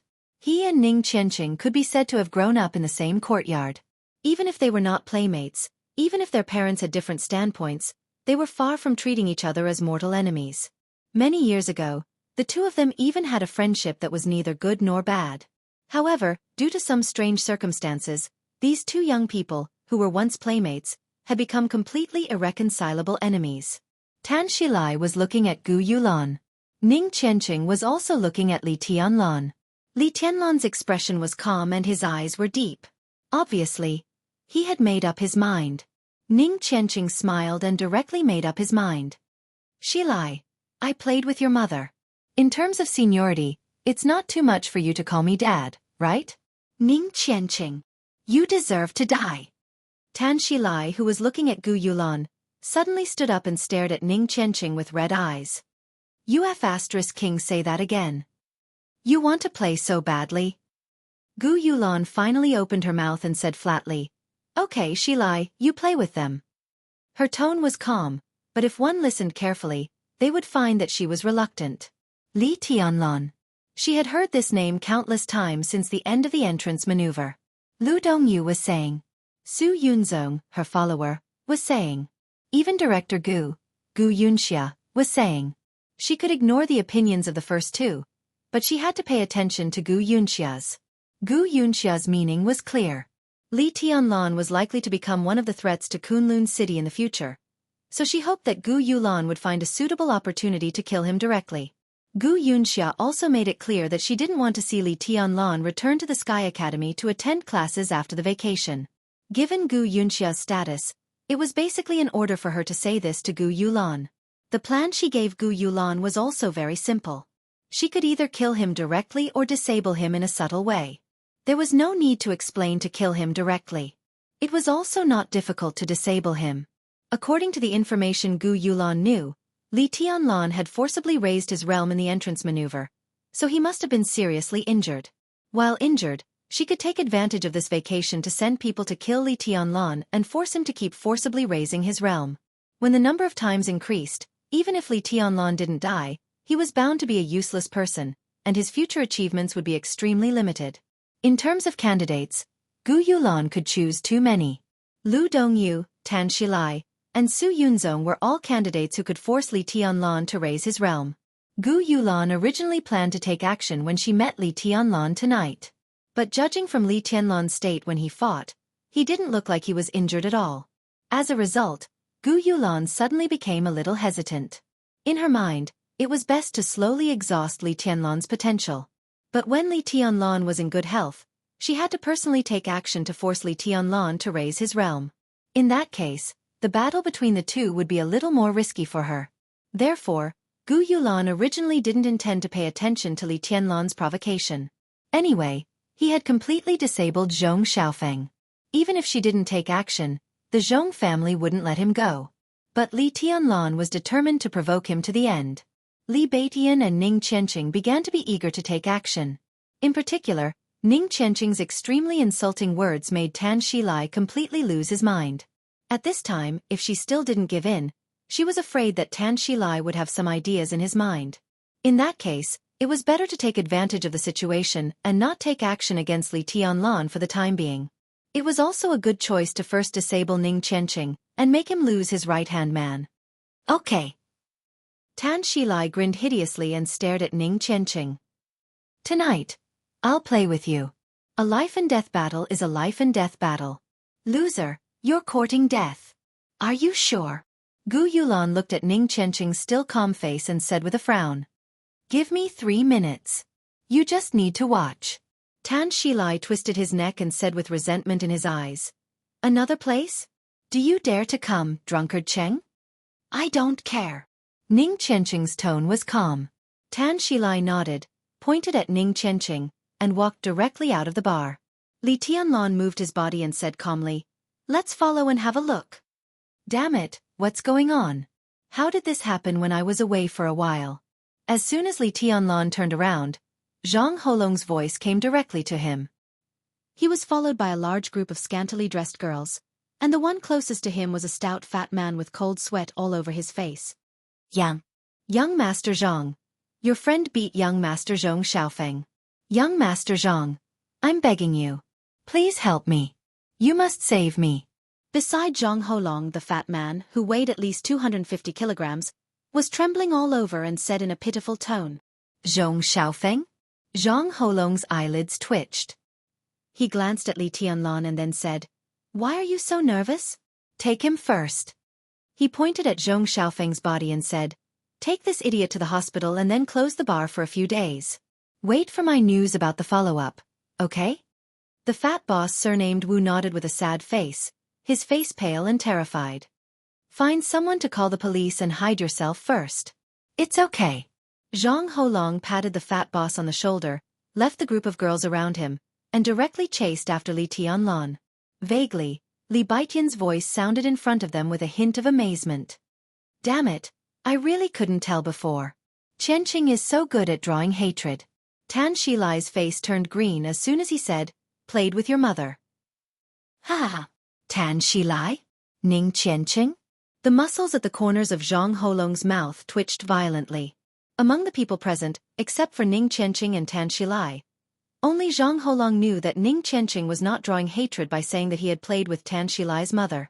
It was true. You're tuning in to the Wisdom Diary YouTube channel. Don't forget to subscribe and join us on this journey to catch the most captivating stories.